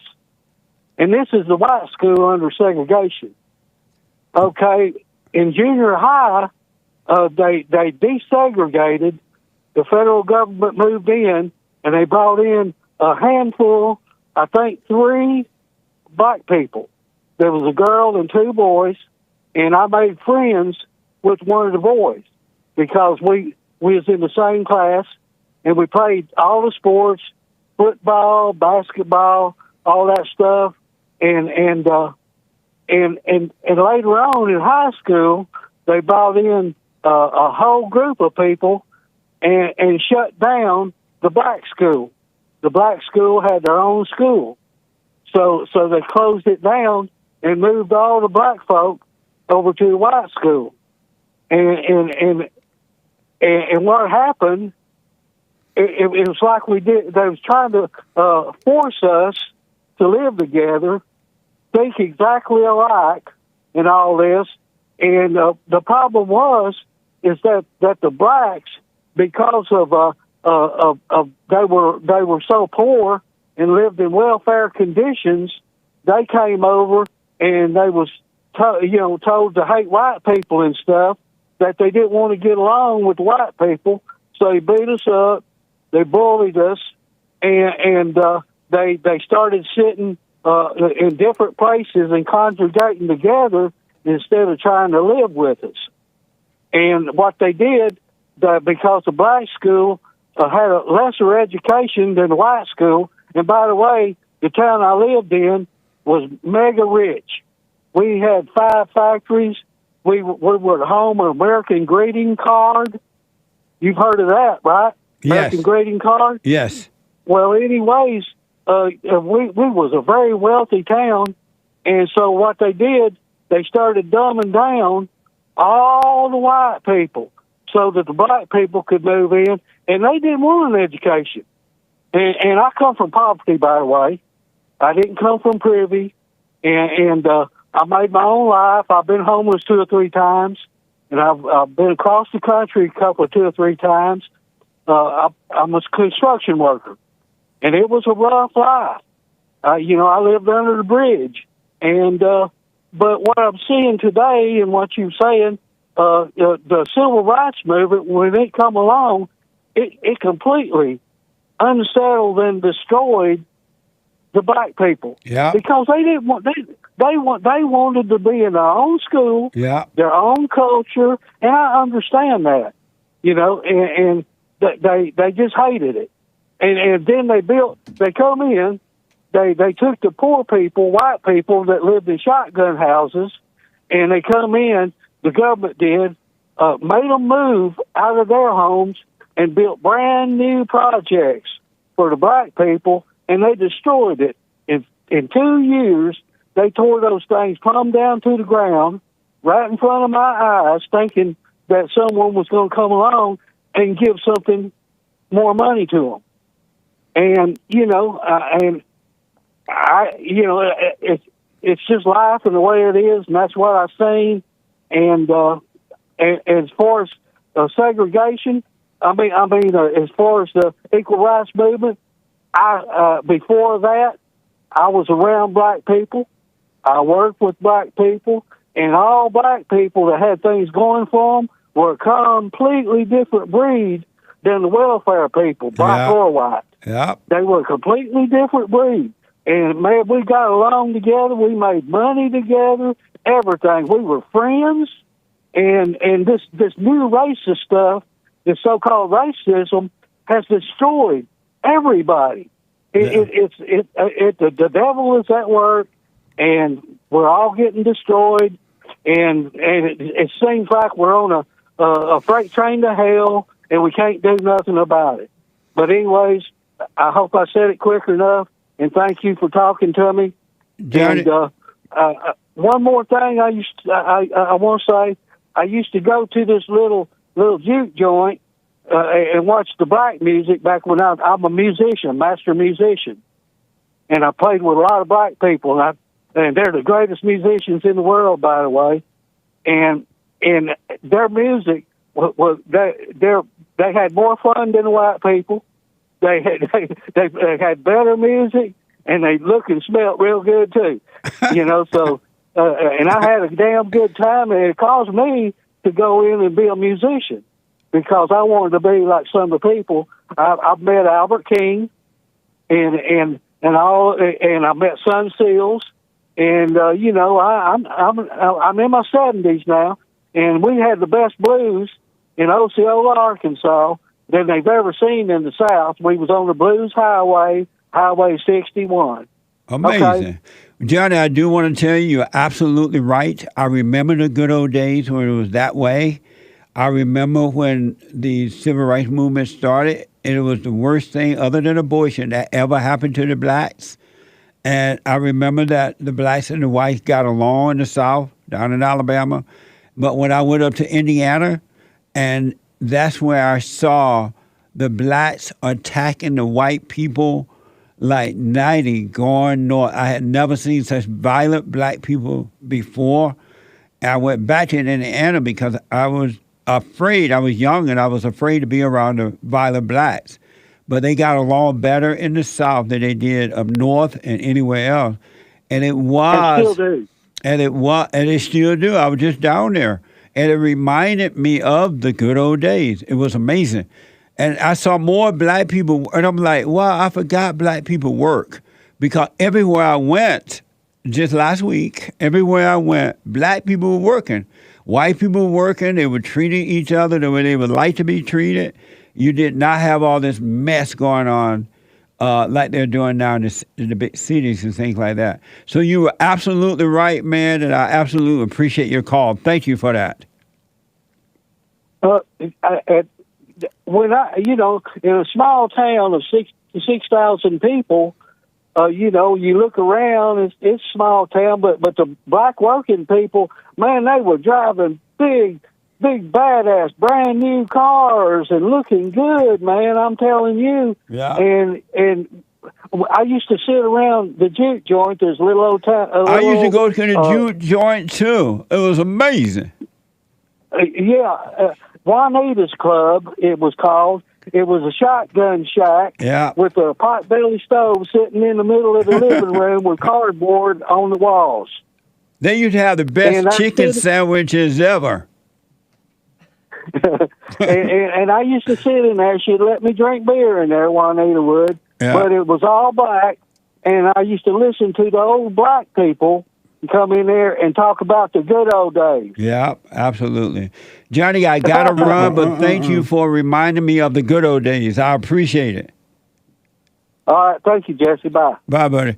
Call me again, Johnny. Amazing. Thank you, Grandpa. Tell me about the good old days. All this other mess? Super chat. Super chats. Good morning, Super Chatters. Good morning, y'all. From Mario Ubaldo. Welcome back, Jesse. Hope you had a safe trip. Glad you're back. You got an amazing team. They did a very good job. Yeah. Guys, keep up the good work. Much love. Thank you. I absolutely appreciate it. And you're right about the team. It's nice to be able to walk away from the job knowing that I have a team that will run it as though I was still there. It doesn't get any better than that. Thank you, and I appreciate it.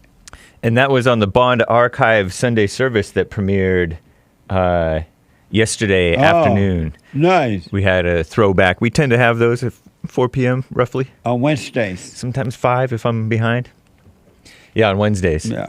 Amazing. Rebuildingtheman.com/church. Happy Men's History Month, by the way. Indeed. You can get your t-shirt by going to rebuildingtheman.com/stores. This one has Booker T. Washington on it. Amazing man. He wrote a couple of books, right? Yeah, Up From Slavery and other books. Character building? Amazing. Yeah. Amazing. I only know that because of your Bond Leadership Academy. Right. You taught ethics Up class. from slavery. I highly recommend it. Ravender donated on Streamlabs, JesseLeePeterson.live, correcting my misreading of his prior super chat from yesterday that I read. James, not Trump 24U. James Hake, Trump is 2 for you. Trump is 2 for you. Trump is 2 for you. Amazing. What does that mean? I don't know, but I'm reading it. Okay. Because I respect and appreciate Ravender for his support. I got to bring my gold mic. How come I have my mics in there? Trifling. Old habits. What the? Terrible. Okay. Thank you, Ravender. Evgeny Crosby. Thank you. Evgeny Crosby with a couple of diamonds on D Live. Hey, Jesse, what's more dangerous, being a backup singer for Lizzo or a chef for Obama or Hillary? Oh, that's a good question. Both are danger zones, and you want to know which is more. Well, apparently Lizzo, that's that woman, that female that threw her shoe or something. That's about it. Mike? No, I think you're confusing that with Cardi B. Lizzo is the big fat woman. Yeah, Cardi B threw the mic at somebody who threw a drink at her. Oh, Lizzo is the fat woman that walk around naked almost. Yeah. Oh, Ugh. gross. Terrible. I don't know, man. A lady. It's a good question. I'd pick Lizzo. That's the safer one. Oh, he asked which one is more dangerous. Right. I think Chef or Obama or Hillary, I would stay away from them. Take my chances with Lizzo. Spirit, so I don't know. But thank you. Good question. Yeah, I suppose you're right. Coffee Talk with Sandra with a diamond. We need Hassan and Sean stickers. Great convo. Because there are stickers on D Live. D Live is full of stickers. Oh. They have Hake stickers, JLP stickers, American Anchor Baby stickers, and they need Hassan and Sean. Nice. SEAN Sean, not SHAWN. But thank you. Yeah, thank you. Appreciate it. Hake something Christianly. That's the username. I'm censoring it slightly because it's slightly off color. I wonder if Lin Yen Chin will super chat today, covering eyes but showing a little bit of the eye because he wants to peek but he doesn't want to see, and then a emoji. Thank you. Okay. I don't know what all that means, but thank you. He's asking if Lin Yen Chin, and sure enough, Lin Yen Chin did donate today with the super chat on Streamlabs. Hassan is playing a video game. The rest of us call it life. He hit the I save myself point because mama, also known as insecurity, within him, doesn't want to be wrong. He resets frequently. P.S. Work on equals struggle with. Don't struggle, which means be insecure, with mama, he says. Was that for Hassan? Yeah, loving feedback for Hassan, I guess. You want to read back? You want to respond to that? I love you, Lynn.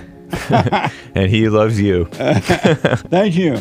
Martinez D. Jesse, a few times it's stated in the Bible that marrying a previously married woman, with kids or not, is only acceptable if she is a widow. If the husband died? Yeah, if the husband's dead. Yeah. Then it's... with children too? With or without... whether they didn't mention kids. Or with or kids or not. Yeah. Oh, they didn't mention the kids. Well, he says with kids or not. Does Martinez it say D. in The the word? Bible, I don't think the Bible mentions whether Right, she I has don't kids or remember not. reading about whether she had kids. Yeah, usually you're supposed to if the brother's supposed to if she doesn't have kids. I got to take a break. 1 more hour to go. 1 more hour to go. Thank you for your super chat. We're finished when we come back. Run from evil within yourself or outside of self. You got to deal with it. And you need good in order to deal with evil. And God is good.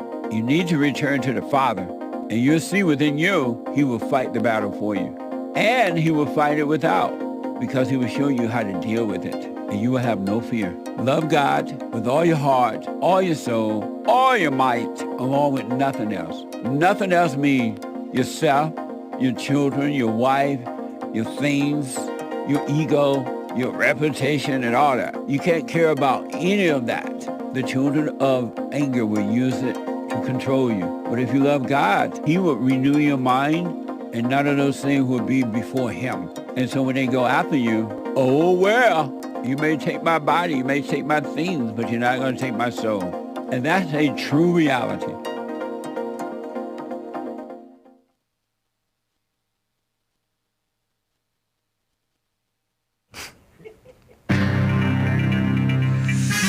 Actors on strike, and the rich ones are raising money for the poor union useful idiot actors, do-gooders, mama spirit commies. U.S. evacuation from Niger is happening amid a possible coup that they haven't called it a coup yet. Don't call it a coup. NBA team Orlando Magic reportedly donated $50,000 to DeSantis' campaign. Wow. Libs and radical homosexuals activists mad. And Trudeau and Sophie, proud feminists, married father and mother, separating in Canada. This is the end of hour 2 of the Jesse Lee Peterson Show. It is Thursday, August 3rd, 2023 AD. Stay tuned for hour 3. Last hour of Bible Thumper Thursday is coming right up, guys. There is one line open. He will be back to your calls, JLP will. But first, Hake news, not fake news. And after the Jesse Lee Peterson Show, the Hake Report. And at noon Pacific time today, roughly, the American Anchor Baby, maybe even on the nose, maybe even on the hour, at the minute. American Anchor Baby on YouTube and Rumble. And of course, this is the first Thursday of the month, and it's Men's History Month. Join us for the Men's Forum, guys. Okay, Men's Forums are first Thursday of the month, 7 p.m. at Bond in Los Angeles. Not recorded, not streamed. Women's Forums are third Thursday of the month, typically. 7 p.m. at Bond in Los Angeles. You can go to rebuildingtheman.com/events or call 1-800-411-BOND, 1-800-411-2663 if you need more info. Socialist actors on strike. Some of Hollywood's highest earning actors have helped raise over $15 million to provide financial assistance to tens of thousands of unionized actors on strike. Among the actors who've made donations over $1 million or more to the SAG-AFTRA Foundation are George Clooney, dirtbag, Meryl Streep, Leonardo DiCaprio, Ben Affleck, Jennifer Lopez, Oprah Winfrey, Julia Roberts, and Dwayne "The Rock" Johnson. Bunch of libs, female-minded libs. SAG-AFTRA, the union representing 160,000 actors, is representing Satan, is preparing to deliver aid swiftly to performers in urgent times of need. I mean, Satan fighting Satan, right? Actors formally joined the picket lines on July 14th, 2 months after around 11,000 screenwriters began striking. This week, Hollywood studios asked the Writers Guild back to the negotiating table, but there is still no talks scheduled with SAG-AFTRA, whatever that means. I don't know. I don't care. The U.S. State Department has ordered evacuation of non-emergency personnel and family members from Niger. That's in Africa, following last week's military takeover. July 26, President Mohamed Bazoum was placed under house arrest amidst efforts to overthrow the democratically elected government of Niger. Subsequent events have severely limited flight options, the State Department said Wednesday in an updated travel advisory, warning Americans not to travel to Niger, setting the advisory level at the highest possible, level 4. The U.S. has not formally decided if the situation constitutes a coup. The designation would require the U.S. to cut foreign and military assistance to the Nigerian government. Based Orlando Magic. I throw around the term very loosely. Some get annoyed. Orlando Magic NBA team donated $50,000 to a super PAC that supports the presidential bid of Florida GOP Governor Ron DeSantis. While it wouldn't be surprising for individual team owners to give contributions, it is an unusual move for a professional sports team to donate as a corporation directly to a single candidate or a super PAC that donates to it. The donation has stirred controversy among demon rats and LGBTIQ so-called activists who criticized DeSantis' record as governor. This year, DeSantis signed into law several restrictions on so-called gender-affirming treatments, which is a euphemism for evil stuff, for minors, drag shows, bathroom usage, and which pronouns can be used in schools, meaning only the right ones, only the correct ones. Trudeau and Sophie separating, Justin Trudeau and Sophie, whatever her name is, after many meaningful and difficult conversations working on our relationship. No, I'm kidding. Well, we have made the decision to separate. So stated Canadian Prime Minister Justin Trudeau, announcing Wednesday he and his wife Sophie Grégoire Trudeau separating after 18 years of marriage. They have 3 children. They signed a legal separation agreement. We wish them well. I'm James Hake.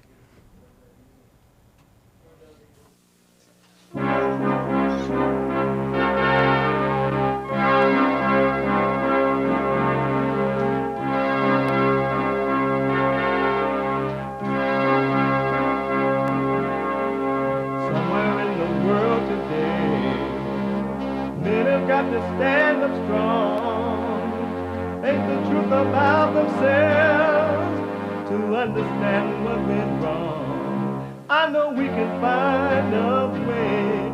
I know we can find a way. I know we can find a way to stand up, stand up,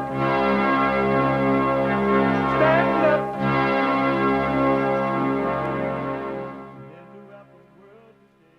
Uniting the races with truth instead of dividing them with lies. We're also rebuilding the family by rebuilding the man. I am Jesse Lee Peterson.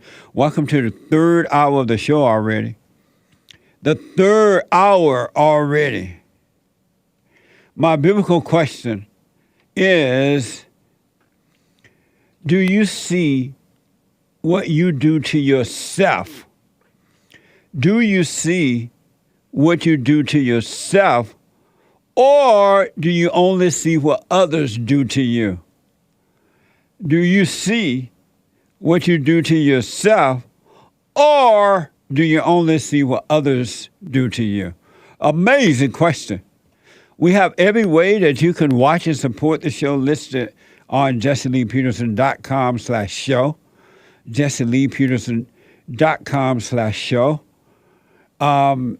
And if you're busy out and about, whatever you might be doing, you're dizzy, stressed out, you're living on the street, you're bum on the street, whatever. You have Obama phone, even though you're a bum on the street because you don't want to go in a shelter anywhere. You can listen to the show on your iPhone or iPad by calling the listen line at 641-793-1500. 641-793-1500. And don't forget to follow us on Cozy, where Christ is King. Cozy.tv/JLP. Cozy.tv/JLP. And Rumble. You got to know how to rumble.com/Jesse Lee Peterson. Like, follow, ring the bell, subscribe, and y'all know what to do, all right? It's Thursday, and every Thursday is Bible Thumper Thursday.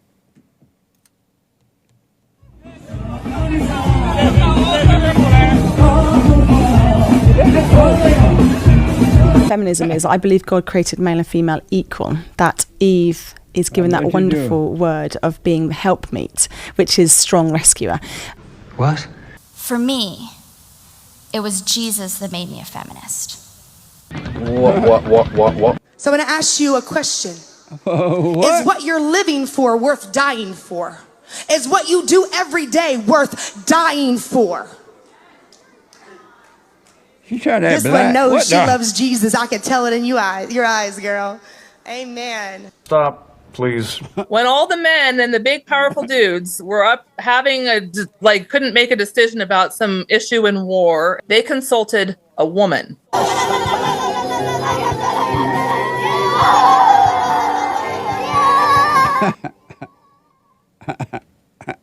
Amazing. The Anchor Baby put that together. It is amazing. What before I go back to the phone, remember we talked about friends, and we even in church I think we discussed in fellowship, what is a friend? And we came to conclusion that there's no such thing as friend or friends. It's just another made-up word. And the enemies of God, of good, they make up these words and they put meanings around them. And because you are blind and you're not thinking for yourself, you can't see, you fall for the meanings and you try to make it happen in your life. You try to make it happen. Life is not about making it happen. It's about allowing it to happen. Life is not about adding on. It's about letting go of. Letting go of everything. It's never about adding on. It just ain't about that. And I know a lot of people who are in the fallen state, meaning you're angry, you have fear, you live in your imagination. You think that life is about adding on, and it's not. It's about letting go of. And there's no such thing as friend. It's just a made-up word. Stop identifying with words. Stop getting your identity from words. I want you to think about it. You can prove me wrong. In your own personal life, do you really have a friend or friends? Think about it. And if you think you do, think about how hard you got to work at it to make it happen. If you got to work at it, it ain't worth it because it's not real. It's an illusion. Life is not supposed to be difficult at all, one iota. Life is easy. It's easy. That's why God said, take on my ways. My ways are easy. My burdens are light. My burdens are light. But you won't take them on. You take on the ways of your imagination, which is evil. And your ways are difficult and your burdens are heavy. And you think it's good. What now? Even though you're miserable. But there's no such thing as friend or friends. Can't you just hang out with people or be around people without having to title them, putting them in a category? Why not live the simple life? Why not live the simple life? If you think life is supposed to be burdened down, you're crazy. You're in your imagination. You're worshiping the devil. If you think life is not supposed to be easy, you're worshiping the devil.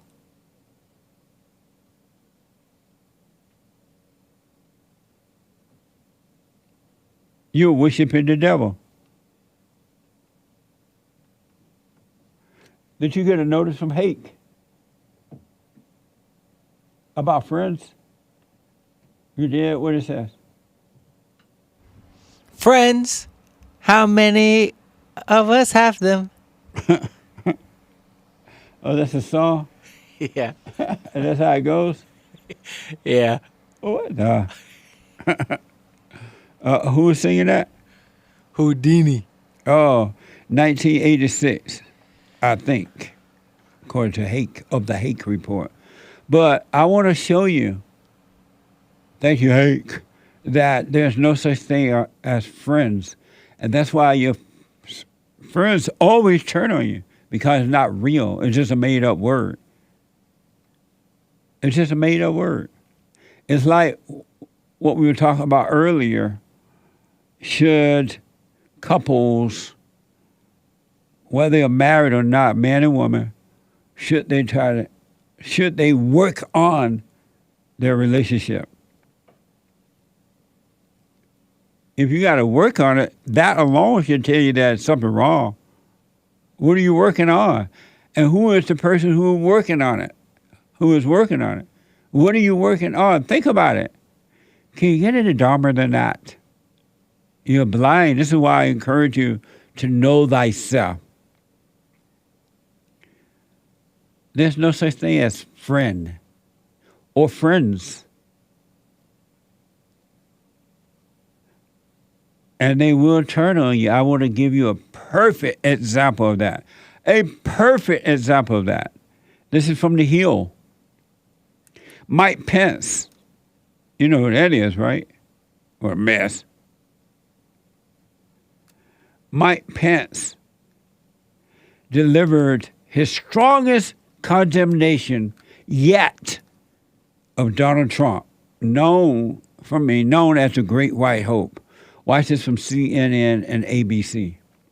And then on that day, President Trump asked me to put him over the Constitution, but I chose the Constitution, and I always will. Anyone who puts themselves over the Constitution should never be president of the United States. And anyone who asks someone else to put themselves over the Constitution should never be president of the United States again. I dismissed it out of hand, but Sadly, the president was surrounded by a group of crackpot lawyers that kept telling him what his itching ears wanted to hear. It wasn't just that they asked for a pause.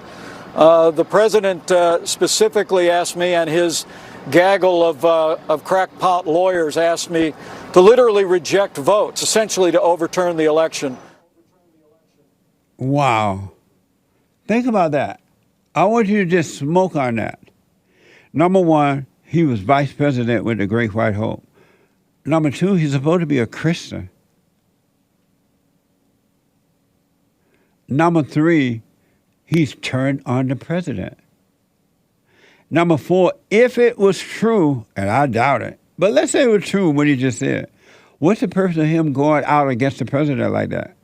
Why does he, it's enough that he knows, why just leave it as that?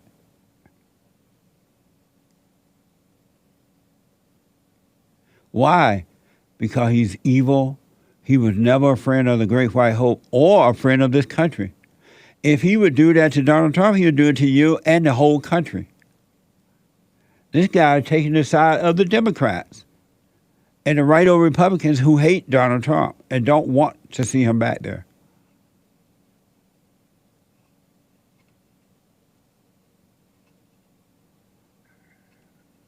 Isn't that amazing? That's a friend, right? God said, and I repeat, you can't trust an angry person. I don't care who it is. You can't trust them.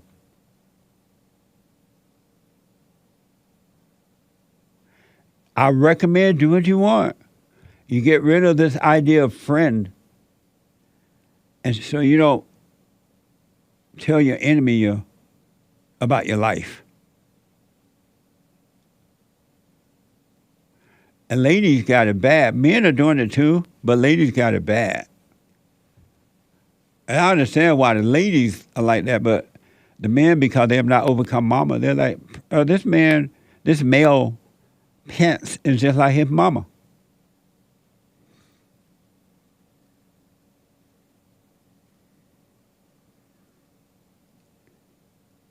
What a mess, huh? And that's supposed to be a friend. Hake can tell me Pence uses the biblical references saying the phrase, telling him what his itchy ears want to hear. Look, there's a right way to live and a wrong way. There's a normal way and an abnormal way.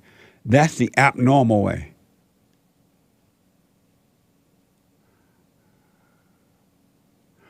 Second Timothy is reported. It is Bible Thumping Thursday, by the way. 2 Timothy 4:3.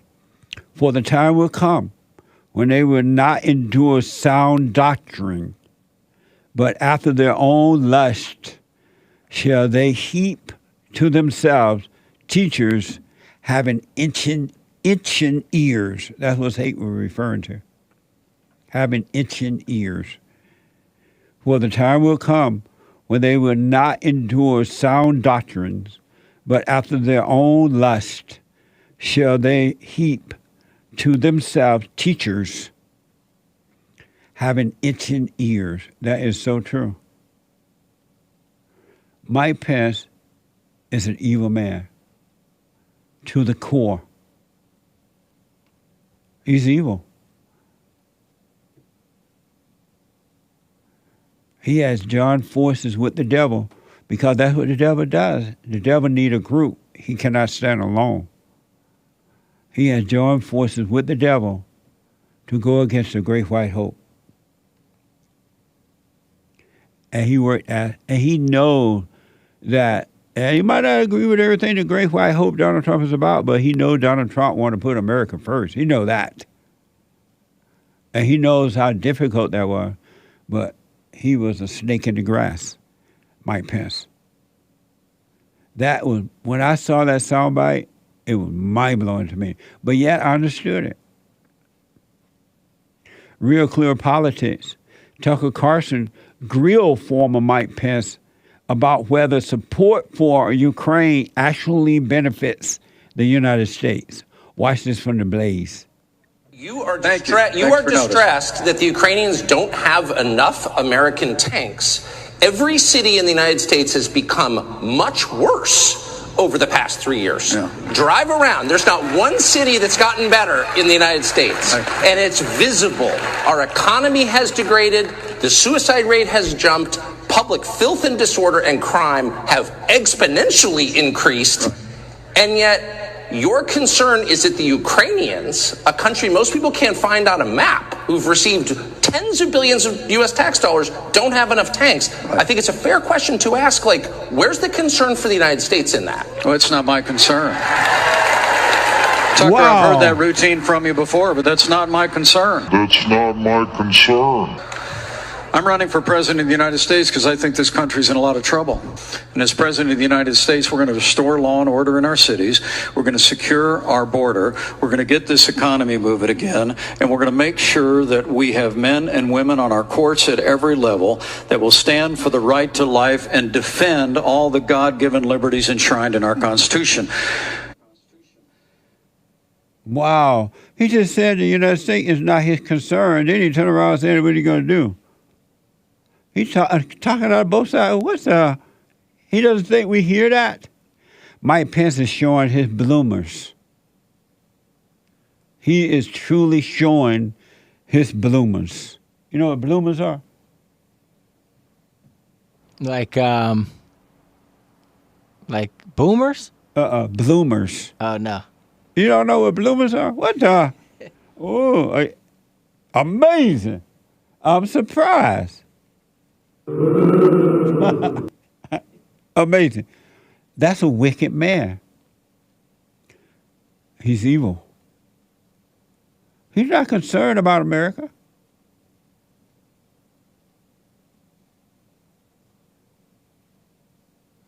Now, here is the late, great, all-knowing, one of the smartest white men on this side of heaven. Now he's in heaven, I hope. Here's what Rush Limbaugh had to say about this. Rush Limbaugh, here's Rush Limbaugh doing one of his last shows. Rush Limbaugh doing one of his last shows talking about Donald Trump. Listen and watch this from Rush Limbaugh. They believe that they can destroy this bond that exists between you and Trump if they somehow make Trump look bad, make Trump look like a reprobate, embarrass you about Trump. They can't do it because you came before Trump. I know they desperately want Trump gone, and I know that they desperately want it codified, that Trump cannot run again, because make no mistake, they remain scared to death of you, and they remain scared to death of Trump. Trump, 75 million, 80 million votes. And I'm going to tell you, you're not going anywhere. Even if Trump does, you're not. They can't separate you from Trump. And more importantly, they can't separate you from the ideas. They can't separate you from MAGA. They can't separate you from Make America Great Again. Amazing. I'm staying, and you're going to love me. I'm staying, and you going to love me. Love me. You going to love me. Mike Pence is an enemy of America, masquerading as a Christian Republican. He has turned on Donald Trump. What a coward. What a coward. He does not care about America. And I think he's running for president, supposedly. Yeah, he's running for president. We only have a one-party system in America now. A one-party system. Isn't that amazing? No longer do we have a two-party system. No such thing as a friend. And your real true family is not your blood family. Your real true family are those who have been born again of the Father. Not just words, but truly born of the Father. That's your real family. And why families don't get along, that's not real either. It's in the blood. I type you a note, Sean. So think about it, folks. That's Mike Pence. Let me go to North Dakota and talk to Olandis. Olandis, welcome to the show. You're on the air. Hey, Jesse Lee Peterson. Hey. This is my second time calling. My first time, I was back in Florida. I was 16. Oh, okay. And I called you talking about forgiveness, and I told you how I came to my mom and talked and told her that I forgive her for being angry at her. But really, now looking back 2 years later, I only did that just because I wanted to get rid of my anger. Like, I was upset that I was angry, and I was like, okay, let me just do this. Just because Jesse said it, and hopefully it'll do something. You know what I mean? Yes, I do. And yeah. I am married now, and I told my wife, I said that, you're not your emotions, you're not your thoughts. And she started becoming aware as well early on. And yesterday I had a late night ride. I was also thinking, I said, okay, let me go back and let me see what have I saw, because our soul can only do nothing but see and hear. So I said, what have I saw or heard up to this point now? And I realized that most of the things that I saw and heard was back home, because I just left home. I'm in the military now. I ended up joining the Air Force. And so I asked myself, if the only thing I can do is see and hear, and my soul is still in my body, it can't be sucked out. You can't feed the cabbage that the cow trying to eat. And what and so I noticed that, yes, my parents did things, but they didn't do anything to me, right? So say I'm watching TV, say my mom curses me out, right? Yeah. My awareness is on something else. All she's doing is distracting my awareness to what it was on. No matter what I was doing, all she did was distract that awareness. Yeah. She didn't actually do anything to who I am, to me. And I realized that, and I was like, why did I even get upset for getting mad at someone who didn't even do anything to me? That's insane. And that's when I realized I was actually sorry. And in that, I also realized how evil I was. Yeah. Because I got mad and reacted and also distracted her, meaning like a child is not supposed to act out in a disrespectful way to their parents. Their parents are not supposed to see or hear that. Putting them in that position just because I believe the lie that she did something to me is evil. Like getting mad and say I cursed her back out, right? Yeah. That is so evil.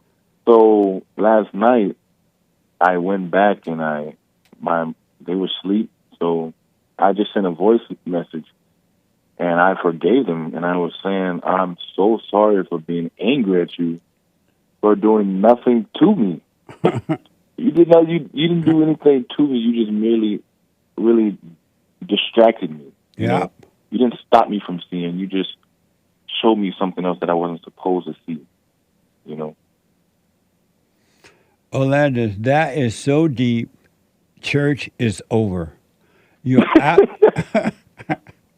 We can pass the bucket now. You're absolutely 100% correct. That is amazing, man. Yes. And I've never heard it put in that way concerning forgiveness, but it's 100% correct. It's so true. Yes, exactly. And I didn't really focus on this, but I remember that the thought came to my head that I was, so usually in a household when things are going on with the parent and the child, it's never just one time and, you know, they just got upset one time and then it's over and nothing else happened, you know, for their whole stay until they left. It's a whole lot of things that's going on over and over and over, you know. Yeah. And we identify with the anger and the false emotions. They're not even real. It's not us. We're nothing but awareness and what we hear. And the thought came to my head, I was addicted to being angry at the situations that went on. Amazing. That is mind blowing. All I gotta say is amen. Amen. Amen. That is so true, man. That is powerful, to be honest with you. Yes, and I am so shocked because my wife was realizing the same thing early on. Yes. And I'm shocked because I think women have it worse than men do. They do. Simply because they are, not that they are emotional, but they put the jacket on of emotion, whether it's anger, you know, they put it on. It's not them. They put it on more than we do. Yeah. And they have it worse in the fact that she's also realizing it is a shock to me too. That's amazing. Well, that's amazing that your wife is waking up as well, and I'm happy to hear that because you're going to avoid a lot of hell. Lot, I know. Oh, amazing, man! That is so powerful. That's love. That's love, real love. Yeah. That type of wisdom is real love, not that emotional crap that come from evil, but that's the real deal. That's real love. Right. And she was talking to me, and she said, I don't even know what it means to feel anymore. And you know, a woman saying that nowadays, like, are you sure you're a woman? Nah, but well, you know, God wants the woman forgive her mother and return to her father. God will take away that woman's mindset, which is of Satan, the dark mind, and he will clear the woman's mind too and renew the woman's mind with his mindset. Because women should be growing up having the mindset of the father, not of the mother, but of the father. And so he would do the same for the ladies if they were to forgive, see that they're wrong for hating and forgive. He'll renew their mind and overcome that female fallen state nature and become a woman. Right, and you know how you talked during the services and here on the show as well about parents not being able to show love, right? Because of and even relationships, so many people, for them to even say I love you or think somebody else loves them, that emotion for them has to be existent, right? Which is false. Yeah. Because when it leaves, then do you still love them or do you still think they love you? And we came to the consensus that true love is when all the emotion and thoughts are gone and you are at peace. You know, do you want to share your peace with that other person, or do you want them to live in peace as well? Amazing. I think that's what love actually is. Absolutely, man. I got to run. Powerful, all love. Thank you, man. Call me again, all right? Heck yeah. Have a good one. You too, buddy. That was amazing. Back in a moment. I noticed after a while that when these guys overcome their anger, they have amazing ideas about starting a business, but because they've been told that if you don't get a loan from the bank, or if you don't have a 5-year plan, or if you don't do this, and it's just simply not true, it's the first step with faith, then all things are possible. So, but the most important thing is to return to the Father. That yearning that you have, that emptiness, that void, is not for more stuff.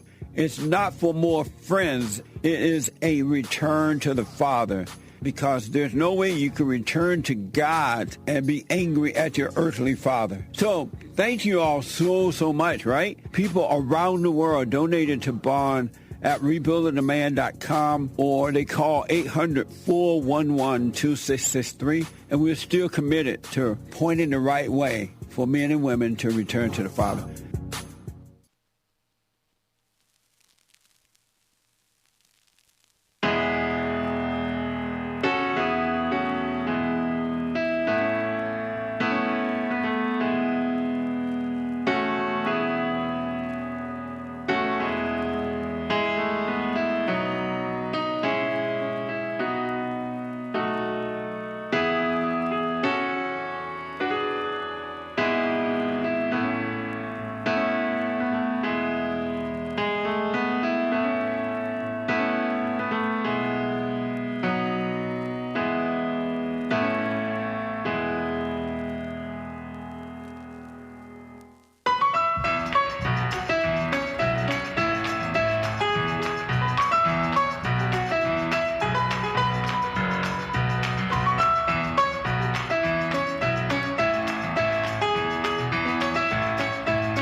The treasure chest is now open on D Live. Couple quick announcements. Tonight is the first Thursday of the month night. We're having the men's forum tonight at 7 p.m. Pacific time. The men's forum, and they are amazing. So every first Thursday night for men only. Don't worry, ladies. Every third Thursday night for ladies only at 7 p.m. And Sunday mornings for everybody and their mama. Everybody and their mama. After my show today and every day, Monday through Friday, from 9 to 11 a.m., the Hake. Oh, by the way, church is rebuildingtheman.com/church. Rebuildingtheman.com/church. Blah, blah, blah, blah, blah. The Hate Report after my show coming up at the top of this hour from 9 to 11 a.m. And James Hake is on fire. He's on fire. And at 12 noon, the American Anchor Baby. He is everybody, baby. America's baby. The American Anchor Baby at 12 noon. On Fridays, it's at 4, but Monday through Thursday, 12 Pacific time. You got to check him out. All right? And don't forget, we have the best counseling service on this side of heaven. If you need counseling, individual, family, or whatever, go to rebuildingtheman.com, rebuildingtheman.com, or call 800-411-BOND to set up an appointment. 411-BOND. Either by phone, Skype, or walk in, but you need an appointment. All right? Today at 3, I believe it's 3 o'clock, I'm going to be on Owen Show there on InfoWar. I believe it's at 3 p.m. my time, Pacific time. You want to check that out. He's on fire. There are some men, a handful, not even a whole handful, but almost a handful of men who are seeing their weaknesses, understanding forgiveness, and they're standing up. They're overcoming. Most are not, and most won't, but I understand it. But they're starting to overcome. They are overcoming. So, yes, I'm on InfoWar today at 3 p.m. Pacific time. All right? It's the first of every month. Check out Orange. He's on fire. He ain't white for nothing. Anyway, that was an amazing call from, what was his name, Sean? Orlandis. My bad, I'm black. Did I say the treasure chest is not open? I did. Yes, I said it. Amazing. Hake was asking. So listen. Let me go to Johnny out of California. He's been waiting a while. Johnny, welcome to the show. You're on the air. Oh, good morning, Brother Jesse. Good morning. How are you today? All is well. Amen. I agree with you. You said there's no Trinity. There's no such word in the Bible about Trinity, and you're right. You're right. There's no word in the Bible of Trinity. But in 1 John chapter 5, verse 7 says, "For there are three that bear record in heaven, the Father, the Word," and Jesus is the living Word, the bread from heaven, "and the Holy Ghost. And these three are one." There's your triune right there. There's three in heaven. Hey, you know what? It's not my opinion. It's what the Word of God says. But there are three that bear record in heaven, the Father, the Word, and the Holy Ghost, and these three are one. And that's where the 1 John chapter 5, verse 7. And that's where the Bible thumpers get the idea of Trinity from when you talk about God, the Son, and the Holy Ghost? Mm-hmm.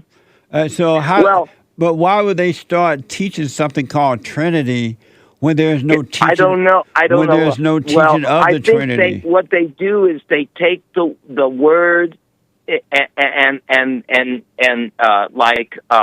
they translate it from the Greek or the Greek or the Hebrew, and they translate it, and that's what the word means. Trinity, three in one. Amazing. Well, the Son and the teacher, the Holy Spirit, are just representatives of the Father. They are not the Father, so they're not Trinity. No, they're not. Right. And I don't believe in Jesus only. That's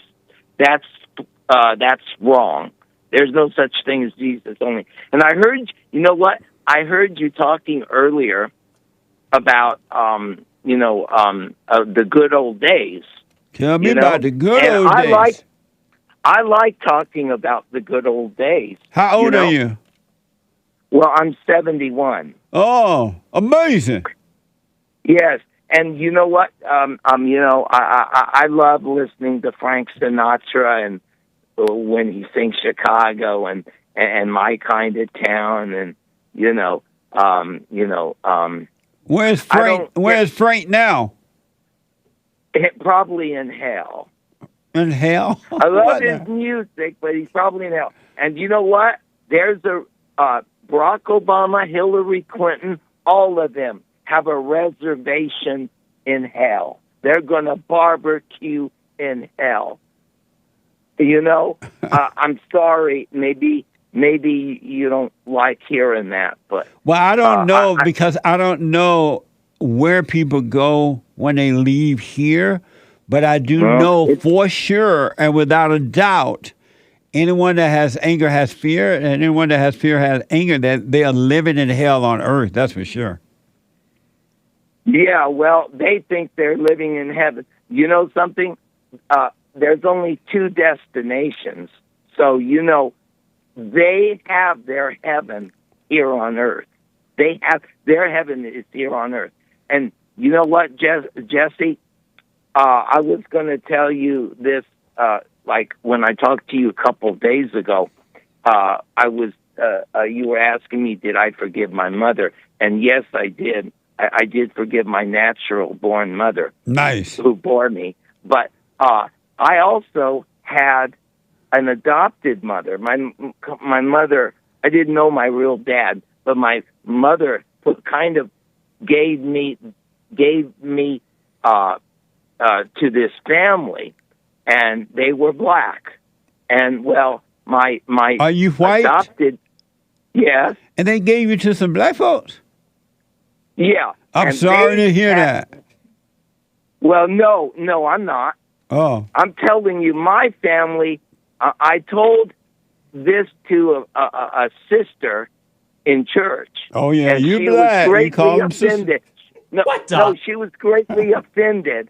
She was greatly offended because I told her my parents, my black parents, were not ghetto people. They were not ghetto people. And boy, did she get angry with me, and boy, did she let me have it. Right between the eyes. You know what? My adopted parents were Christians, and they had class. Amazing.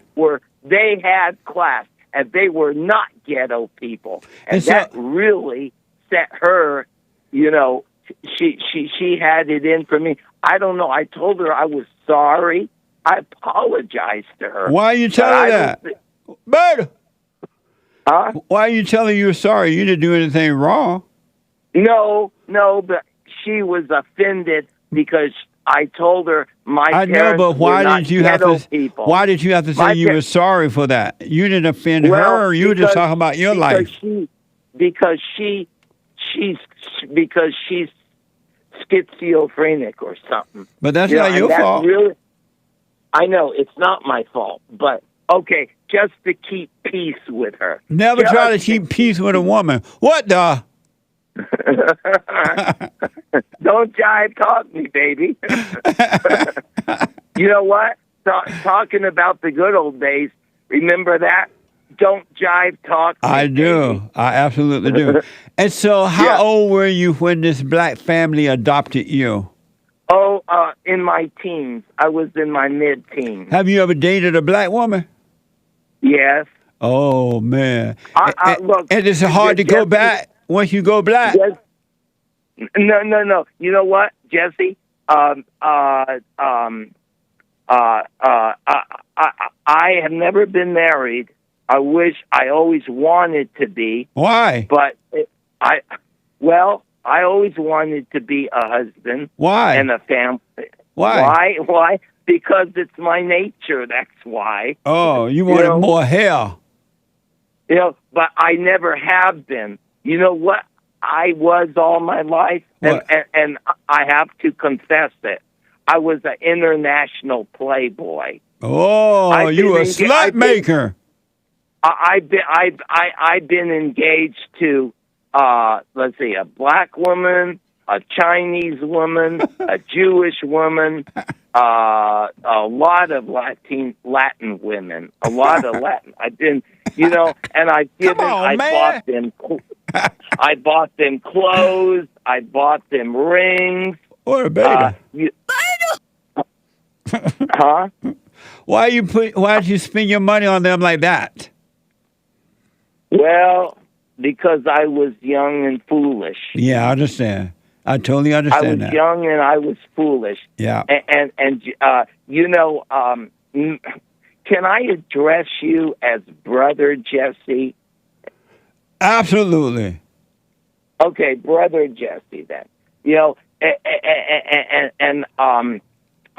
My parents were very classy people, and they were Christians. And they were black.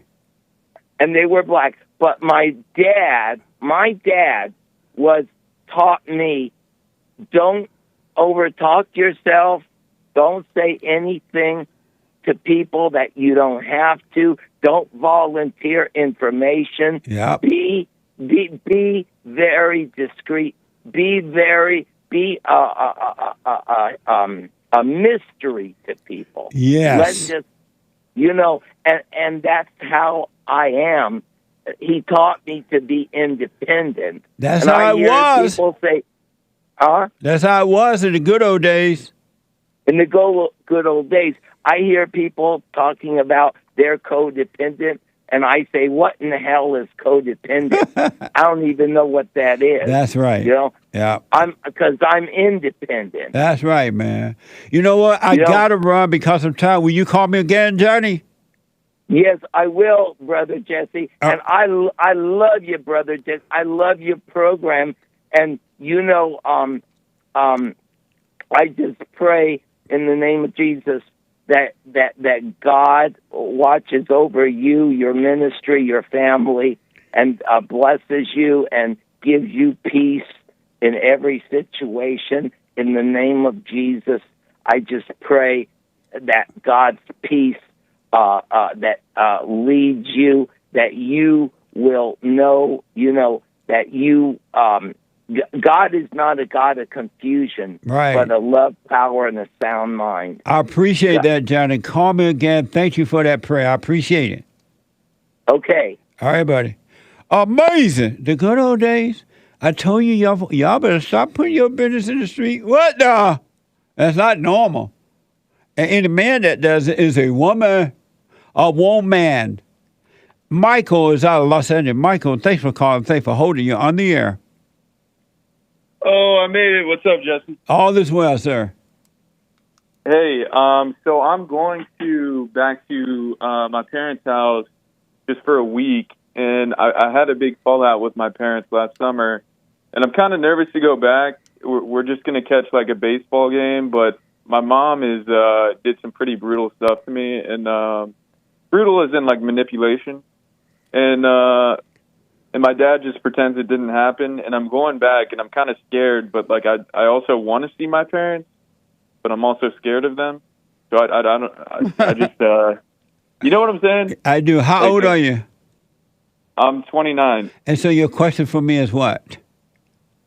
How should I interact with them? Should I even be going on this trip? Yes. Go, shaking your boots, forgive them, have no expectation, and you're going to walk away free.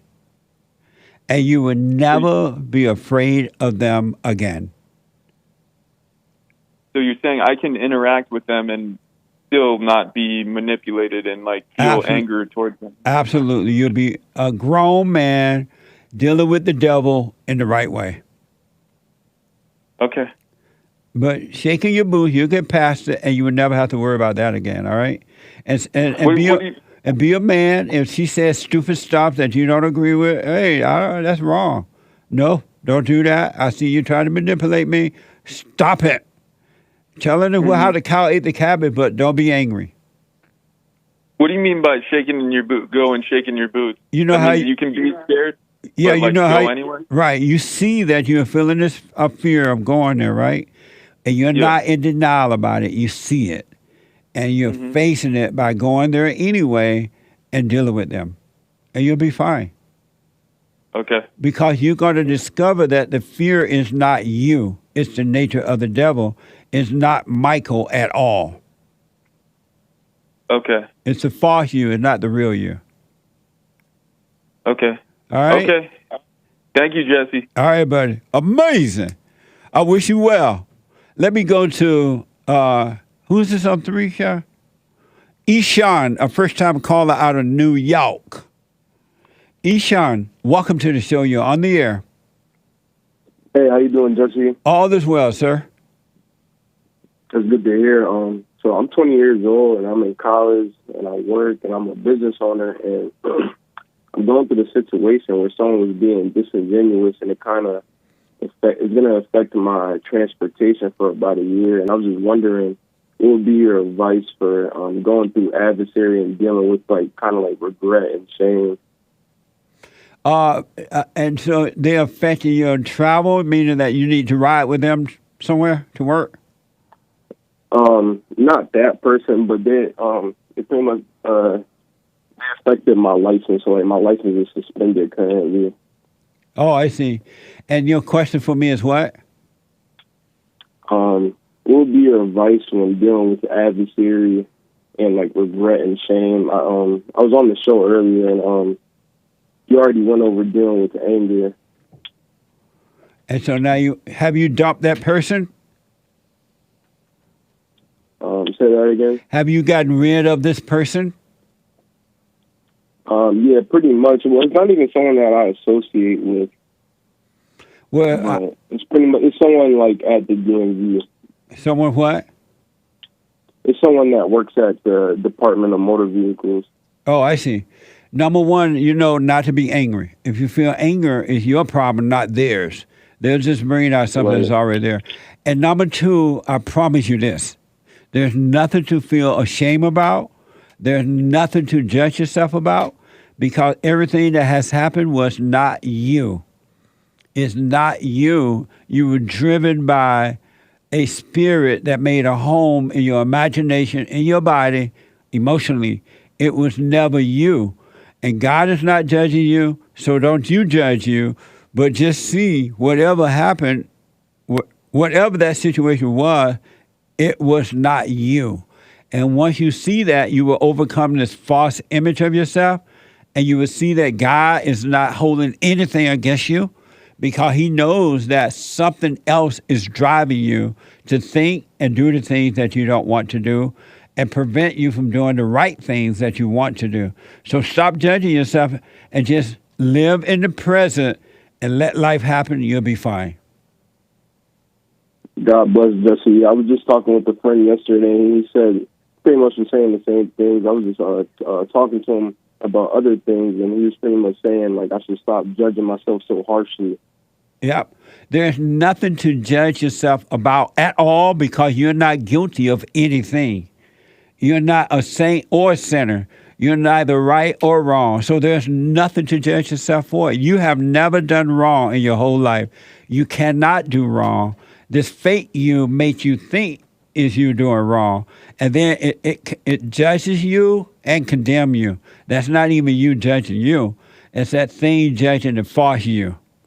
Stop identifying with the thoughts and feelings. Yeah, that's something I'm trying to learn not to do, because, our thoughts and our feelings aren't real. They're all lies. Right. Are you I doing was wondering, Go ahead. Sorry, go ahead. No, go ahead with your question. I was wondering, how could I better seek God? With seeking God, does that just comes from sitting down and reading the Bible and learning more about His Word? No.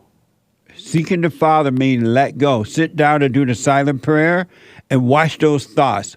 Watch this fake you, because you've been living in your imagination all your life, identify with it, and you want to overcome the darkness by overcoming the thoughts. So are you doing the silent prayer? You know about that? Yeah, I know about the silent prayer. I was just talking with my friend yesterday about your silent prayer. And it's kind of like a meditation, right? No, it's an observation. You don't want to meditate on anything. You want to be the watcher. You want to observe the thoughts, observe the not you, and just watch them like you're watching a movie, and the scene is coming and going, and all you're doing is watching. And when you read the Bible, just open up and read it, not to remember, but just something interesting, close it up.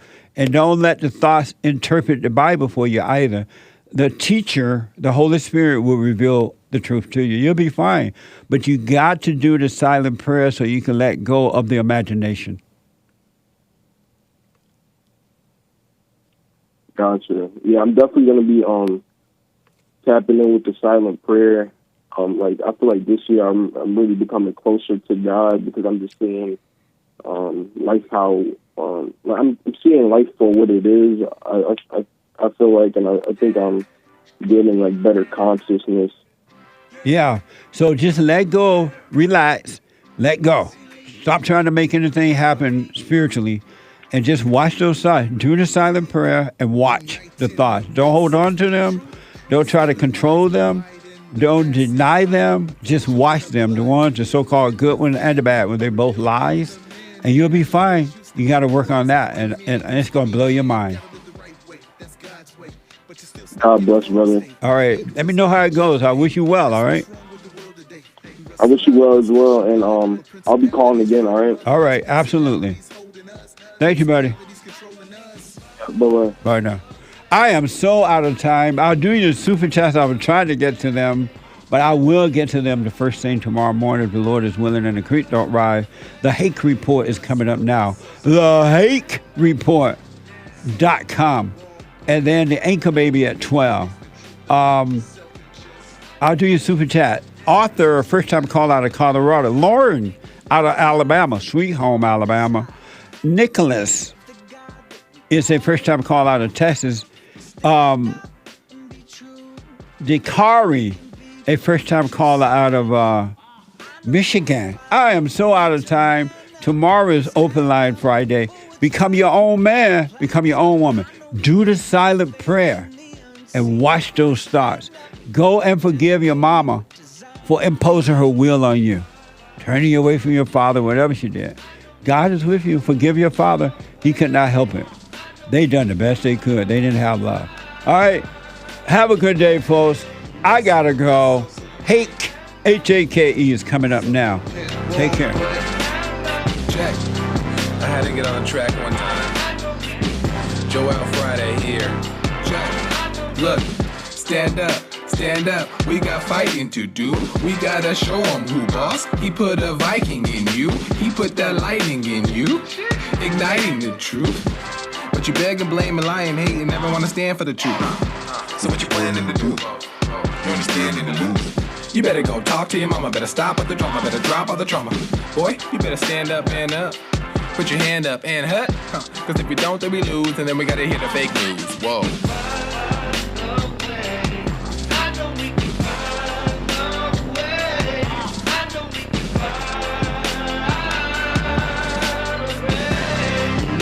That's so you get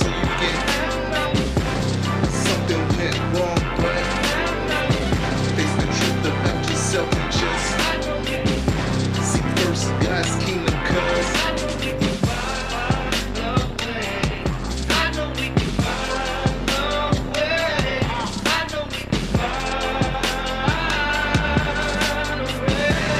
must know that's so you get something went wrong, but and just seek first God's kingdom, cause I know we can find a way. I know we can find a way. I know we can.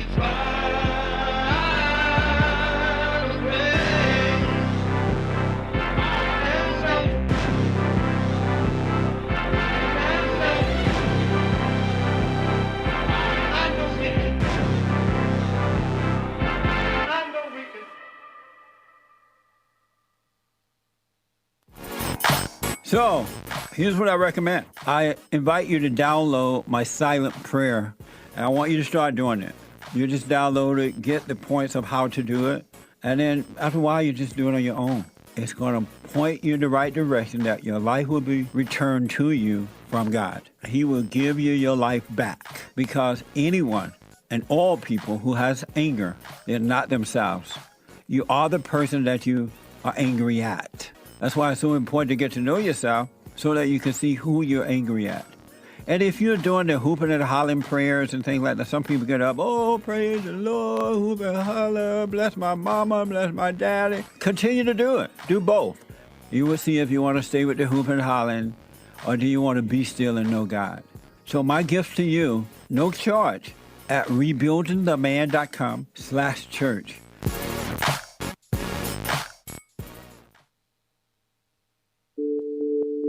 Like my cousin, sent me you, and I thank him for that. It was more of a, he thinks the whole everything's a joke. That just adds a little spice to it. But in the heart of what you're saying, there is real things going on. And people want to overlook that. And I'm telling you, Mr. Peterson, I'm not one of those people. And I thank God that He showed you to me. And sometimes we just need some Jesse in our lives, I guess.